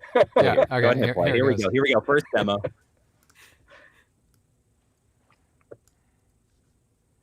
Oh wait, it's not coming, is it? That's a good thing. Why is it not? Hold We're all on one curious sec. now. Yeah. I gotta hear this. How can I hear this? Well, not quite sure why it's not coming in. It should be. I have a suspicion though. It's probably gonna blow up my stream here. No, it should be coming. I can hear it too. Ah, One could be a sec. delay, maybe. I think, you know what? I think I can actually play it through. I'll Yeah, but it work on a doesn't. It's backup not going to solution have the now. same. Oh, the you have higher same- fidelity on your end as the host? Yeah. Mm. Okay. Hold on one second. I'll go. Oh, yeah, So- we can Gordon, probably can you do. post a link in the YouTube chat or whatever? Yeah, I think I got it now. I don't have, yeah. No, YouTube chat wouldn't let me paste any links. What? Hold on. Yeah, I because think I I'll be got like, it. check out my demo, and it's like an interface. Whatever happens in your life, TurboTax makes it easy. TurboTax finds out instantly what's changed in your life and how it affects. You guys can hear it, right? Yeah, Okay. that sounds Yeah, okay, here we go sounded pretty again. good. He's rocking Okay. the thing. Whatever happens in your life, TurboTax makes it easy. TurboTax finds out instantly what's changed in your life and how it affects your taxes. Then it fills in all the right forms. Travel, they used to say, frees the mind. It still can. So relax, think your thoughts, and leave everything else to us. Swiss Air. Whoever you are, whatever your moves, you can connect. Introducing Connect for the Xbox 360. Now you are the controller. I'm a yellow pad. 28 lines per page. Double spaced. with a few French fry stains. So this guy came into the store and said, I need a new TV and the big game starts in an hour. He wanted an awesome TV for sports, so I hooked him up with a 60-inch, 1080p, 240 hertz. To excel at digital photography, all you need is a brilliant mind, extraordinary sensitivity, unprecedented compatibility, and the perfect camera. There you go.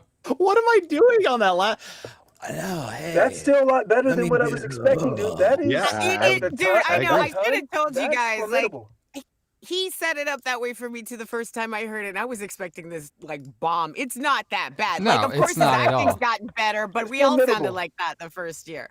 Yeah, So I it's know. not the best example of what not to do because he does have a killer ear and he did study so much. And so, that shows you kind of, it's a mix. It shows you what's possible, but also what not to do. I think the second to the last spot was Thank you. my favorite. I think it was closest to your I personal- agree. And you know what's funny is I probably did 140 takes of that spot. I was like, okay, sound like you work at Best Buy, Jordan. All right, Yeah. so and hi, I work at felt Best that. Buy. Oh, yeah, you need the big game. I got him a 60. No, I got him a 60. 700 takes later, that's what came out. Oh, God. All right. Well, we have about half an hour left on this stream, and I want to cover a couple more questions and sort of technical things because I mean it's interesting how I feel like the conversation sort of naturally goes towards kind of like the business end because I think that's actually the part where is that people like the standard of equipment is so high these days that. Unless if you have a decent sounding space and you have your closet or your booth or whatever, and then you kind of follow a couple of technical guidelines, then that's pretty quick to take care of. But I still think that when it comes to the technical side, there are quite a few pitfalls. And so I want to kind of switch to that end a little bit. And I actually saw a couple of people asking about pop filters, so I definitely want to talk about that, even though it's just kind of like an accessory. But sometimes it's the accessories that kind of make or break a good recording. But coming back to microphones, like, obviously you guys have all used various kinds of microphones. And, the Townsend Labs Sphere L22, it's a $1,500 mic. It's, you probably wouldn't consider it an entry-level microphone. But at the end of the day, we're talking about professional voiceover recording. And so you kind of, obviously for something professional, you want to have the right tool for the job. What made you guys, like, what do you pay attention to in a microphone? And like, what ultimately sort of made you go for the Townsend Labs mic? Jordan, you want to start with that one, and then maybe we can just kind of circle around. Sorry, just to make sure, as it pertains to a pop filter? No. Or we'll get to the pop filters. I wanted to talk about the mic first, and then we'll talk about accessories. But in terms of the microphone, like what do you pay most attention to in a mic, and how do you feel like, what made you pull the trigger on the L22 at the end of the day? Well, I mean, to really simplify it, it's just because you have a ton of great mic models in one mic. That's really, and the cherry on top is just all the features, like the polar pattern stuff, the filters, and then the blending of the mics. I mean, it's just at $1,500, it's just a no-brainer. Yeah, forget about it, Forget about it. But so that it was just a hands down no-brainer. But I don't. Sorry, Chris. But I wouldn't necessarily recommend someone go get the Townsend as their first voiceover mic. Right. Unless if they got a good budget. If you have the money, go for it, But most people don't have $1,500 just for the microphone. And I don't want people and the skill, even though it is a very simple interface, it just requires a bit more knowledge of like the whole stereo. Like I have 2 channels, but it's a mono out, so there's just a little more to learn. And I think it's going to really halt someone in the progress if they're just getting started. So for people in general who don't have a Townsend, or are either working pros or anywhere in between, what I look for in a microphone is what is the noise floor, which large diaphragm condensers and shotguns tend to have the quietest noise floor. Dynamic microphones require a lot of gain. So the noise floor being all that F sound you hear when you turn that gain up. That's a no-no in voiceover. That's super important. And then how does it just sound on your voice in your room? And that varies from mic to person. There's no way to predict that a whole lot. There's things you can use, like Audio Test Kitchen is one of my favorite tools to look at the frequency response graphs of how each mic is designed. So for example, the Shure KSM32 is a very neutral mic in the high frequencies, and I recommend that to female talent who have very bright sibilants, because something like a TLM 103 or a 416 would be really harsh on their voice, or already does sound harsh. So it just depends, and there's only so much research you can do before you actually buy the mic and try it in your own environment. Yeah. So when it comes to that, like, obviously, and I think this is something that probably some people might never have heard of, that, you know, you need to find or basically, you know, all the microphones, they sound different, and you need to find a microphone that suits your voice. But so that's one aspect to it. But then the other aspect is, you know, everybody says, well, buy an 87 and buy a 416. Like, how do you navigate that? Because I could imagine, you know, that some people think that, well, I have to have this mic, even though it turns out that it doesn't necessarily suit their voice. Is that something? Are you ever in a situation where it's like, well, you have to record it on this particular microphone, otherwise you're not gonna get the gig? Or is it always, well, if the quality is right and if it sounds good, then it is good? I'll let, like, that goes Mara, with- you can speak to that. Oh, go Or ahead. Jason. Yeah. Oh, no, I didn't want to interrupt you, Jason, but either, whatever. I'll add on to what you're about to say. It's Okay. more on the upside. Go ahead. I would say I feel like times are changing, especially right now with everybody being at home and people understanding, look, we just got to work with what we can. In video games in particular, there are instances sometimes where a lot of different companies now are actually putting together kits. And this is happening in animation as well. They're at-home kits where they've got the same mic that's being cleaned with, you know, like UV, you know, treatment and baked and all this crazy stuff to keep it clean from studio to studio. But they're literally putting together kits where, you know, they can make sure that everybody, while you can't control the environment, they can control the mic that you're in. Other genres, I don't know that that's so much an issue. I feel like everybody's a lot more forgiving in other genres right now. They're just like, look, if it sounds good on your voice, let's rock. You know, where it used to be, I know, just, you know, when I got into the industry, you know, 12 years ago, I had a big complex about, oh, I really, you know, everybody, the standard was the Neumann TLM 103 or the, you know, U87 or the Sennheiser 416, all of which were way out of my price range. And so I started on a mic, that was not the best mic for my voice, but it was a good budget mic, but I have a deeper voice. And so it kind of made me muddy and yada, yada. But all that to say, back then, I feel like the models were, you know, a little bit more crucial. And, you know, at one point, I got a mic that was similar to the 416, similar enough in shootouts that I just simply told engineers that I was on the 416 because I didn't want them to panic. You know what I mean? I was freaking out about it, but I knew they couldn't hear any perceptible difference. And so I would just say that just to prevent the whole conversation of, oh, you know, and make them nervous. But I feel like engineers now, they get it. It's like, does it sound good in this space? Can we work with this? Let's rock. I would really say the only case that I've seen, because I do work in so many different genres, where people are like, oh, we really want this type of pickup pattern, is in video games and animation, and more so video games, where they just really, you know, they've got a certain sound that they need the actors to consistently all, you know, because we're not usually working as an ensemble, we're working individually.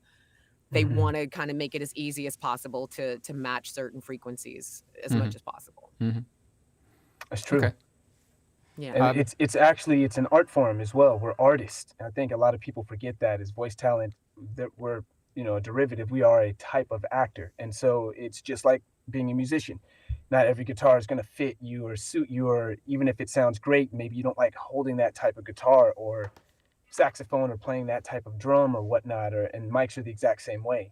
Am I going to want to be staring at this thing for as long as it's going to continue until I need to get it serviced? Or, you know, is it within my price range? A lot of what Mara just said, but at the same time, you have to want to look at this thing and find out what it does and how it sits with your voice, and you have to learn how to tweak it and whatnot. And if that doesn't sound like something you would want to do, try it out here or there, then go for the tried and true of regular mics.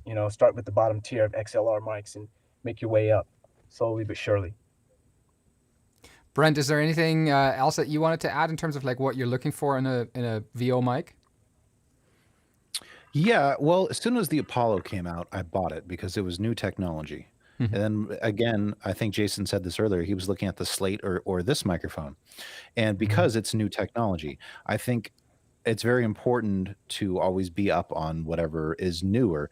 It helps because it's going to become the dominant in the future, right? And if I can get a jump on understanding that knowledge, then I can educate my peers, and I can also maybe have an advantage in having clean, pristine audio, and producers will like this sound because whoever is designing this newer technology is putting a lot of thought and a lot of money and a lot of R&D into building these things. And so I like to be an early adopter of any new audio recording that fits voiceover. I don't play instruments, so that's not my world. But if I can see a practical application in recording voiceover with a new product, then I'm definitely going to try it out.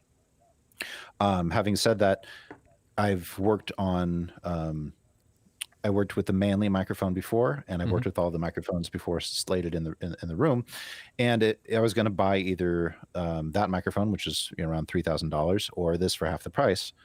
I went with this because of all of the different options. I love the sound of a Manley. It's very clean, very crisp. But I found that there are sounds within this that I create that work great for the specific voice work that I do. I like to have a punch. I like to have a presence.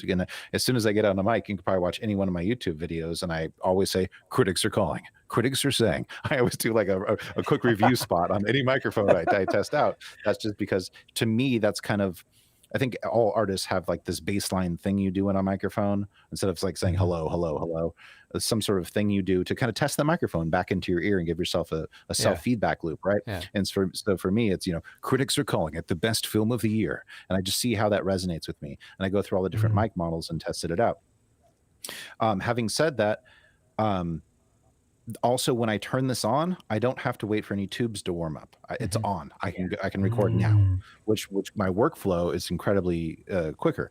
If I'm running a tube amp system or something like that, I have to take some time to adjust for whatever project it is. If it's a commercial, I'm going to go with, they don't need a big, powerful sound. They need a guy next door sound. So I'm going to adjust take time to warm up the mic, take time to, adjust EQ on the preamp, whatever sound I need.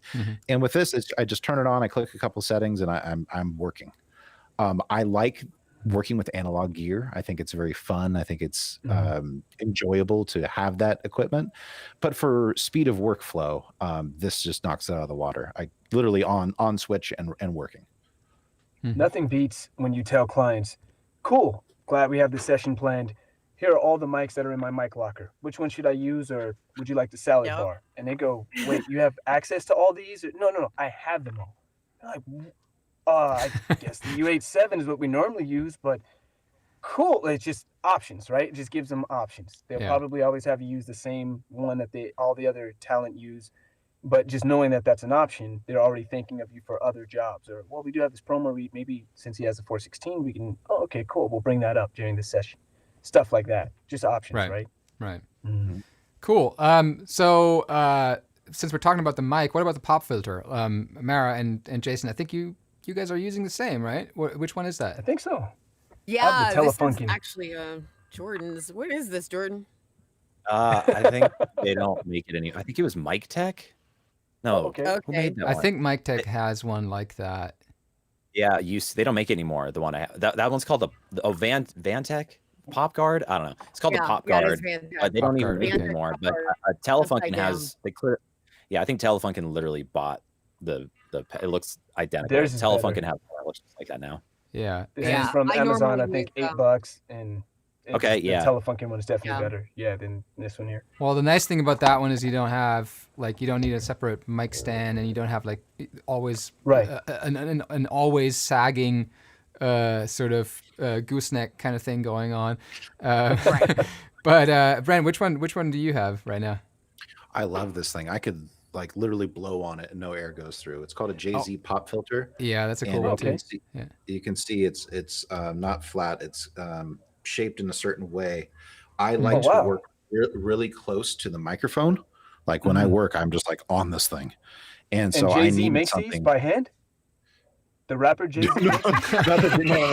just the letters. I was It's your waiting. boys. I think I think they're a Beyonce kisses Swedish each one. company. I should have prefaced that. Jay-Z pop filter. It's a bit more expensive. I think they're like $130 for a pop filter. Yeah. But I can Okay. like breathe That's into it, cool. and none of it will get into the capsule. It's really amazing. I saw a demonstration of it, and when I was shopping for one, because I had rented the Manley microphone, and I've been using a 416 with that hook filter, so I didn't own a pop filter. So I just basically took a piece of foam and strapped it onto the Manley. And then I was in the market for one. I watched a video on YouTube, and this guy was just like showing me how much air would actually pass through it, and it was amazing how much it would cut out due to the shape. And so I Sick. forked over the cash and bought it, and I regret nothing. It's amazing. I can just really get right up in here, and no pops or anything. Look at me Googling That's right cool. now. Like what, That's Amazon, a how did I that's a get that? metal pop filter too, right? Yeah, Yeah. yeah. It's like a fine metal. This thing will Okay. last as Yeah. long as you have it. This is not going anywhere. Cool. Awesome. What about preamps? What I mean, obviously you guys are using the Apollos. Jordan, you and I, we've talked about this a little bit during our Sphere 1.5 live stream, and you also touched on that in your review that you did for the L22. That you actually don't like to work with unison preamp models in the Apollo, but generally, like, what are you looking for in preamps, Jordan? Well, when you know what you're doing, then it's that you know, you can go through a lot more flavors, right? But in general, my favorite, and I know it's cliche because it was a favorite for in the analog world for voiceover and in a lot of the LA studios, the Avalon 737 preamp is just, it's super. It adds just a little bit of butter, like just a nice warm sound to it, but it's not too much. And the compressor on it, when you just have it doing very light compression just for your loudest peaks, is incredibly neutral and smooth. It's super transparent. So that's my go-to. And I'm just like Brent, you know, I'm working really fast-paced stuff. So I actually don't experiment a whole lot with my live reads for auditions and stuff with different preamps. But what I do when I'm mixing demos is I load up all these preamps on every single track that I'm mixing for someone, and they all have different flavors. So if you want the extra juiciest buttery one, the V76 or the Sentry Tube, the Sentry Tube is really easy to overload, but you got to be careful with those because you can get tube distortion very quickly. Yeah, these are all on voiceover, UAD on UAD unison. Those are some thick buttery ones that I recommend if you want a very juicy read, but just dial in the settings very carefully. Don't overdo anything on there. And then honestly, the others, I'll just like, if you want a little bit more bite, the Neve 1073 has a nice little, like it just cuts a little bit more, you know, it pops out more. API is a bit more of a punchy-ish radio tone, but it's pretty neutral at the end of the day. And yeah, I love the Neve 88RS is just a nice smooth. That and the SSL are like a nice smooth, warm, but incredibly neutral. Yeah, that's what I'm using right now. Yeah, I really like those for it. Just adds like this body to the voice with that, but without it being hyped sounding. And then of course the Manley Vox box is fairly colored, but I love it because it has a built-in de-esser in it, and it does make it sound a little more like it does. It's a bit more. It's a very mid-range focus. So on my voice, I have a lot of mid-range, right? So it sometimes doesn't sound so nice on my voice if I overload it, but. There's kind of my really quick rundown of some of the preamps there. Yeah, no, that's great. What if you're like, if you're not on an Apollo, what would you look for in a preamp? If you're, you know, for Just somebody who's not in general. Yeah, you know, like luckily the preamps on any audio interface that even if you're, you know, $150, they design those to not have color. They're designed to be as neutral and clean as possible. And at the end of the day, for most VO work, for most people, you just want neutral, clean. And for example, I'm running through the Grace M103 right now, which is just a super neutral, clean preamp with some other bells and whistles. But I see Grace being mentioned in the comments now as well. Grace M101. Yeah. So, I like but that's too. an external preamp. If you just if you just get an audio interface, or if you just get an RME, or the new SSL2, those are all super neutral, clean, and that's what they want in voiceover at the end of the day. The other stuff is just. It's just fun bells and whistles that, you know, working pros like us get to get to aspire to finally use, because we've been working long enough and we understand the audio enough to where we can play with it. Doesn't mean like a beginner can't play with it either, but you just got to be careful to not mess anything up that's going to be permanent in your chain. Yeah. that's true. Speaking of that, what about, and this is coming in from Rebecca, what about high pass? Like, filtering or generally high passing the audio that you record. Is that something that you guys do as a default, or would you recommend leaving that open so that, whoever you send it to can deal with that? American I have to use speak on it. this. Yeah. My booth tends to have a little woofiness to it. So depending on which mic combination I'm using, because some just, the noise floor is just way louder than others. Depending on that, I do engage it sometimes, but I'm just so finicky, it's hard to kind of tweak it just the way I like it without it cutting out frequencies that I'm Yeah, missing. because that's always the risk, right? Yeah. Always. So, I use it sparingly, but I try to, that's another, plug for your mic. What I love about it is if, I don't want to mess with that, I just switch to another mic that makes my room sound better for that preference, really. Or, Problem solved. there's just so much that you can do with the Townsend that I love. I love that you can blend the mics. I love that you can change the proximity and the axis and everything. So there's so many adjustments that I can do right on this mic that help to combat that I don't take as much risk, I feel, by always engaging the high pass filter. But it's not out of the realm of possibility that I do, just depending on what preamp I'm using and again, the type of read and how intimate and yada yada. And even after you record, if you go back, right, you can go, now I'm hearing something 10 minutes later. Maybe let me add this. Oh, that does sound a lot better. Let me send an update of whatever this was, but you can do that with this. Yeah. So cool. Yeah. Well, and I think that's something, especially for the VO community, because I from what I gather, all of you guys essentially you just record yourselves, right? It's not it's not common that you would have an engineer sitting there recording you. A lot of the times it's you by yourself in the booth, tracking, and of course.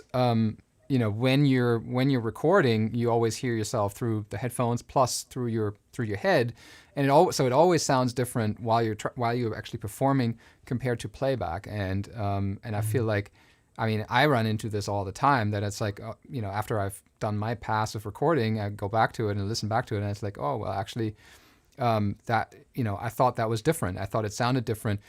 Both in terms of the performance and in terms of the technical, sonic aspects of it. Can I chime in really quick on the high pass filter thing? Yeah. Not all high pass filters are the same, and this is one thing that's a little deceiving. And I really empathize with people learning audio or getting into voiceover. If you have a microphone or a preamp or an EQ on your software, but mostly on hardware units, there's a button, and it looks like it looks like a sledding hill. It's like, and then it's going down. That's the symbol. There's no words on it. You're like, what the hell is this? Like, what, sometimes it's HPF or something like that, but or low cut. Sometimes it'll say HPF. Correct. Or it's low cut, and then there's high pass. What? Same thing. But one thing I have to say, the little disclaimer is, on microphones, especially on microphones, compared to an audio interface, they are all at different. The slopes vary on how aggressive they take out, and the starting point varies. So, for example, on the UAD Apollo, it's at 75 hertz. So without using any preamp unison emulation, it's just the default. It's 75 hertz, and it's a pretty gentle slope, but it's not super gentle. It's like this. But then on some microphones, like on some budget mics or even some AKGs, you'll hit the button. May I mention the 87? Oh, sure. Yeah. High pass filter on an original 87 is starts at 200 hertz or something like that. Yep. Yeah. That one's really obvious. Like, that sounds terrible on voiceover, but some are even less obvious, and they're like 100 hertz. And on a voice like, maybe Jason's, you could get away with, because you have more of a mid upper tone, right? But on Brent, like if you put 100 hertz or 125 hertz high pass, you're taking out a big part of your actual voice. So just a little disclaimer there. If you have that button on any hardware, check your manual to make sure what number it's at. And if it's anything above 80, be cautious. If you have a very mousy voice like this, then go ahead and turn it on, and it's not going to do anything. You're not going to hear a difference. So, yeah. In terms of DAWs or digital audio workstations, the software that you record in, what do you guys record on? Mara and Jordan. Yeah. I day-to-day use Twisted Wave. I'm on a Mac, but I've had some issues lately with some of my really long Twisted Wave sessions where sometimes I've lost a file or pieces of a file. wow. So, so for sessions like where there's, it's going to be a really big session like a video game or animation, I've been using Adobe Audition, which can be buggy here and there, but it's tried and true. So, yeah, and I'm trying to learn Reaper and a few other things just because I'm a nerd. I don't really need to. I don't really have time. Have you tried Luna? This actually was asked in the chat as well. I have not. So that's I am not familiar with Luna. I've been afraid to try Luna it is because dope. I just know I'm going to be like, whoa, cool, what's all this? And then I'm going to spend an entire day, and I'm like, oh. So for those who don't know, Luna is the I guess you're not supposed to call it a DAW. It's the recording system by Universal Audio, and it tightly integrates with the Apollos. So it's an interesting approach because it's similar to Pro Tools HDX. It's a very tight fit between the software and the hardware, with the obvious benefit that you don't have to worry about latency and you don't have to switch between different apps. So, for us running an Apollo, we find ourselves often switching between the DAW and the UAD Console app. And with Luna, it all happens in that one application. Oh, wow. So it's really cool. Kind of confusing, at least for me. I'm sorry, what, Brent? I was like, how do you do? I just got to say, I use Adobe because I've been using it for 15 years or whatever. So I'm not going to change it. It works. Yeah. Twisted Wave. I use Twisted Wave because it's lightweight and it's so light and it's go and it's a giant waveform, and that's what I need for most of my work. And now I have idiot sun proof. beam on my face. Yeah. What is going on in the lighting? Well, Anyways, look, I can make a mustache. All right. Anyways, and then for my main production stuff, I use Persona Studio One. Yeah. Ah, nice. Cool. And let's see. So we're already in the workstation. I'm just kind of going down the signal chain and thinking about like the questions that I've seen. And let's say we've done our recording, and this actually was a question from Veronica here. What do you deliver to the client, and what do you do, let's say, when they don't want effects or no EQ, no compression? Like how do you, if they ask for a raw file, does that ever happen, or maybe not? And then what do you deliver?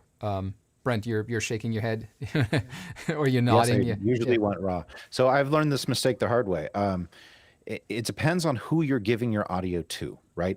If this is a client who has hired you directly and your whatever you send them, they're going to put directly into their video, then you want to send them a finished sounding VO the way you want your voice represented on the airwaves. I once sent off a file thinking they're going to do something in post to it, and I heard it on the air and I sounded terrible. It had breaths in it and everything. So I learned a very important lesson that day. So because I'm giving a file directly to someone. So having said that, if it's an audition for something, or sending it off to an agent for them to hear me, and I know it's going to go to a post facility and they're going to work their magic to it in Pro Tools and do whatever it is they do, I'm going to give them just a nice sounding VO file with plenty of room for them to add their compression to it and whatever it is they're going to do. Having said that, but is it fully edited? Sorry for interjecting. Is it fully? Do you do the edits? Always. Yeah. Okay. Yes, unless they specifically say in the brief, do not edit. I will usually take out my breaths. If there's a breath that I can't take out, I'll leave it in and I'll let them do that at their discretion. But I want it to sound the way I want it to sound on air. So that's us being our own engineer, our own director, and also trying to get into the head of the creative to see kind of where they're at. If they want me to redo it, I'll redo it. But whatever you're turning in, be conscious of who is receiving this file and what is their skill level. So for auditions, just load up your plugins. Don't make it sound too bright or punchy. Just make it sound a good, clean file. Leave some headroom for them to work. and send that in. If a client hires you directly, do your thing to it the way you want to be represented. I don't know if you guys agree with that, but that's what I do. Right. Yep. I Let me usually put it send this both. way. I'll send unraw, I'll send raw, and then I'll send my EQ chain that Jordan so you knows, send- my effects. Yeah. Okay. And I usually always go with that one, the one that's just less work for them, I guess, if I'm sending directly to a client. Yeah. That's cool. Yeah, that's totally a way to do it. Yeah, my theory is again, it really depends on the genre, and Brent nailed it on the head. It's like if you know the client, you know, like he said, he worked with them before, and he's like, he sees it air, and he's like, that sounds terrible. Right? It's happened with Mara. You know, Happens with me Mara. a lot.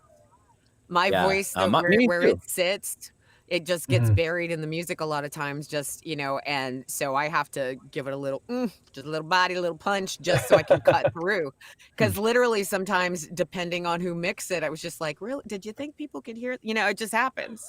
Right. But so Yeah. you kind of have to, but you really have to have really good ears if you're going to mess with anything. So that Yeah. processing kind of becomes part of your sound essentially too, right?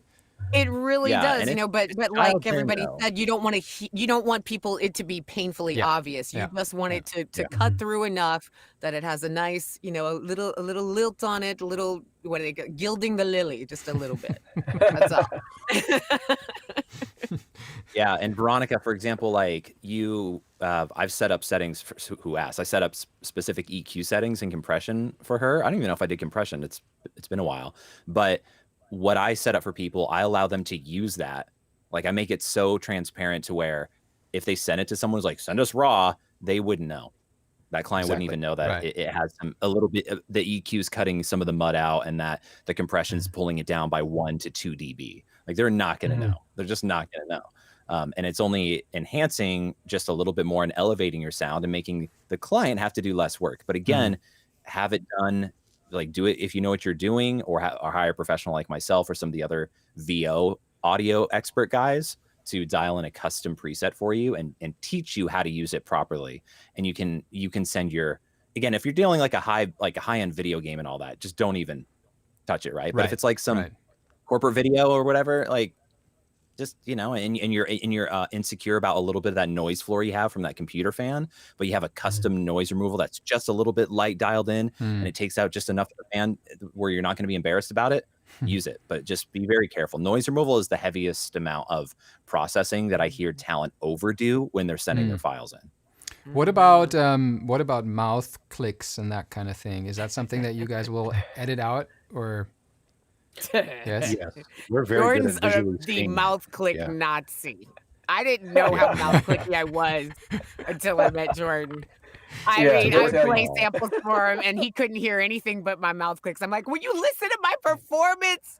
But no, Jordan's definitely big on the mouth clicks. I definitely can get really, really smacky. I mean, Jordan had to create a whole chain of Mara's specific de-smacking for me because, yeah, it can just get bad, just depending. But even that can be really tricky. I mean, how long did it take you to set up that chain on my specific smacks? It was pretty complicated. Probably at least It's a not half an something- hour to 45 minutes of Yeah, testing because here's the thing is like there's just no one size fits all, and here's what you have to get. No. You know, like yes, okay, you have the Isotope RX, which comes with the mouth declicker, and it's an amazing tool. It is, yeah. I But second that. 4.0, Yeah. right? Yeah, you throw the 4.0, the default setting on there. It sounds great overall, but I was just editing a demo last night. I had it. My starting point is 2.5. Why? Because anything above that, it can, not all the time, but often enough for me to be wary and cautious of it, will think that a P or a T, P as in Paul, like T as in Tom, transients, it thinks it's a mouth click and it completely removes it. So on this demo I was cleaning up the mouth clicks on, I did a 2.5 strength pass on the voiceover, not 4.0, which is the default. I did below it, and there was a P. The word was parenthood, and it was just sounded like parenthood. It was gone. Yeah. Right. So again, I don't want to freak people out, but you got to try not to rely too much on just like a standard preset when it comes to click removal and stuff like that. Cause that stuff can, if you already have like a soft, woofy, closety sound, you do that, it's going to tame too many of the consonants. Right. And it's going to tame those down so much that it's going to have this even more muffled and pillow 40 sound. And you don't, so you just got to be careful. And everyone's mouth clicks sit at a different frequency. Mara has like a deeper, Well, she has a because deep mine, sinus click. because I see like Rebecca's mentioning like water and green apples. I wanted to say, yeah, I know about regular smackiness, and that's one thing. But then what I also get is I get nasal clicks. So it's literally after I say certain words, it'll just go in the back, and which I'm sure are, all the game engineers who have to clean up after me just love dealing with. But it's a thing. And so diet is helpful too, avoiding like things like dairy and things several hours before a session, because it just builds up all of that phlegm. I hate that word. But there's things you have to watch, because like Jordan said, there are different types of noises that come out of the cavity. Yeah, for sure. Being hydrated for sure. It takes a day. It takes 24 hours for you to get your hydration on. So you want to drink, 64 ounces of water, 232s a day before. You want to get, if you just chug a bunch of water now, you won't feel the full effects of that hydration until the next day. So always, what was it? ABW, always be drinking water or something like that. Whatever. Oh, we came up with. I'm ABP, always be peeing. Same thing. Yep. There's a follow-up question here about RX. Is this the full version of iZotope RX or RX Elements? I'm not 100% sure. I think you might have to have the full version or so. There's RX Elements, which does not have the mouth declicker, but it does have the voice noise, which is great if you're in a noisy environment. It has the standard declicker, which even is harder to dial in without it pulling out too much. That one's really aggressive. If you can afford iZotope RX standard, which is the mid-tier price one, that's all you need as a voice actor, or just if you're doing post-production on most voiceover. I have advanced because I use some of the nerdy stuff, but most people don't need the advanced one because it's really expensive. Yeah. So aim to get iZotope RX standard. I use that on all the Townsend Labs videos wenover like anything. There's always a little bit of RX, whether it's mouth declicks. They always do one pass of that, and denoise and that kind of thing. Especially if you're doing video work, where it's interesting. Like doing these interviews, typically with like producers and engineers that we've done in the past, and you start shooting a video or an interview in a control room, and you realize how noisy music production control rooms really are, because they're not like they weren't initially built for recording in there. Nowadays it's changed a little bit because there's so much control room vocal recording happening, but as Jordan was pointing out, I mean, you can get away with a lot of stuff in music compared to voice work. Well, guys, we're out of time, unfortunately. I feel like we could get going. We could keep going for another 2 hours easily. Totally. But I know you have busy schedules and all that, and just kind of having a quick look here if we can take one or two more questions before wrapping things up. Let's see. We talked about that. I feel like there was were a couple of questions about like the acting part. I remember seeing somebody ask about like how much movement do you do in front of the microphone. I can't find that question. Oh yeah, now. Richard Jordan. Richard Jordan just said, "How much do you move in the booth?" I think is what it is. So gotcha. Jason, do you do your full martial arts routine in front of the mic, or I put myself in it. I am the character, and if the character's pulling out a sword, I'll pull out a sword. I have tons of props in my booth. I have literally everything you could think of. Oh, that's amazing. Grenades, helmets, you name it. It says the character You guys should follow Jason on social media. He's so much fun to watch. He's amazing. All kind of stuff. So whatever helps my acting, kind of. Thank you for that. Kind of just go on autopilot. I'll do it. Okay. Like if a character has a gun, I'm holding a gun. Whatever. Let's just do it in one take. I'm assuming you're still trying to sort of be on the mic when you do that. Right? Yeah. On mic. Definitely. Yeah. And that you can feel it. And once, like Mara and I were talking about with mileage, after a while you just know, like, oh, I'm off mic. You don't even have to look at the mic. You can just feel and tell. Let me do that line again. Click. One thing I want to bring up is for editing, a clicker, dog clicker. One of these saves my life. I'll do a line. If I mess up, just go back, do that line again, and when I'm editing, I look for those spikes. I can just take those out, and it speeds up the entire audition process. That's awesome. Engineers like it too, because they can easily see the spikes when they're editing your stuff. Yeah. Side note. Interesting. Or you can just like That on a works too. budget. African style. What I did. I like, yeah. I did. Oh my God, banana. I like beatbox. I like in the middle of it. The engineers are like, "What the hell is that? That's beatboxing?" They Frank, appreciate this. listen to Diversity. beat. Jason, you know Bill Holmes. Brent, you know Bill Holmes. He was one of my first commercial coaches, and I had a habit of doing so much self-record, where I would, if I would mess up a line, I'd be like, and introducing Townsend, and then and I was doing it during a coaching session, so he was coaching me. So it doesn't matter. I don't need to add clicks during coaching. All these But I was squirrels show up.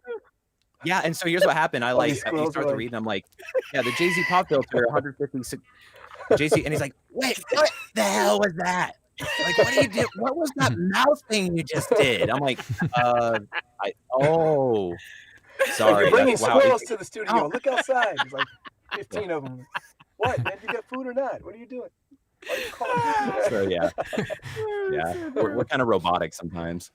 Yeah, sure. You get into a mode. Awesome.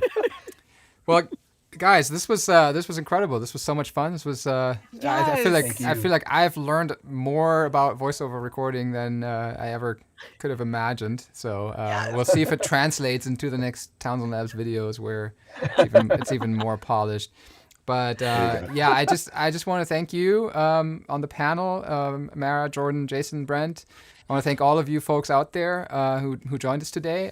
Definitely, keep commenting in the video or on the video later on. In the proper YouTube comments, and we'll try to answer any follow-up questions.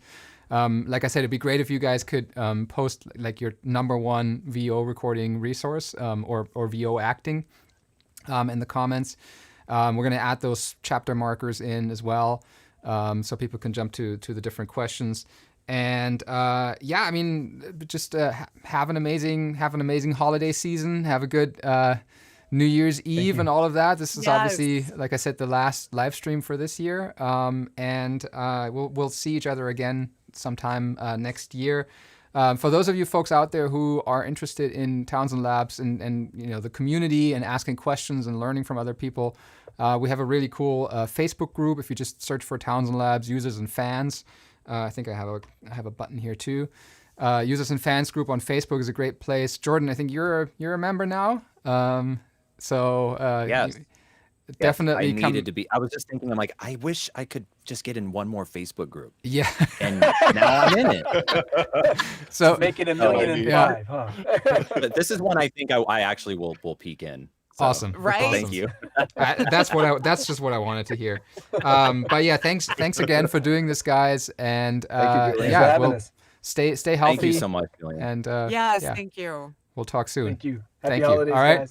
Thanks, Bye-bye. guys. Happy holidays.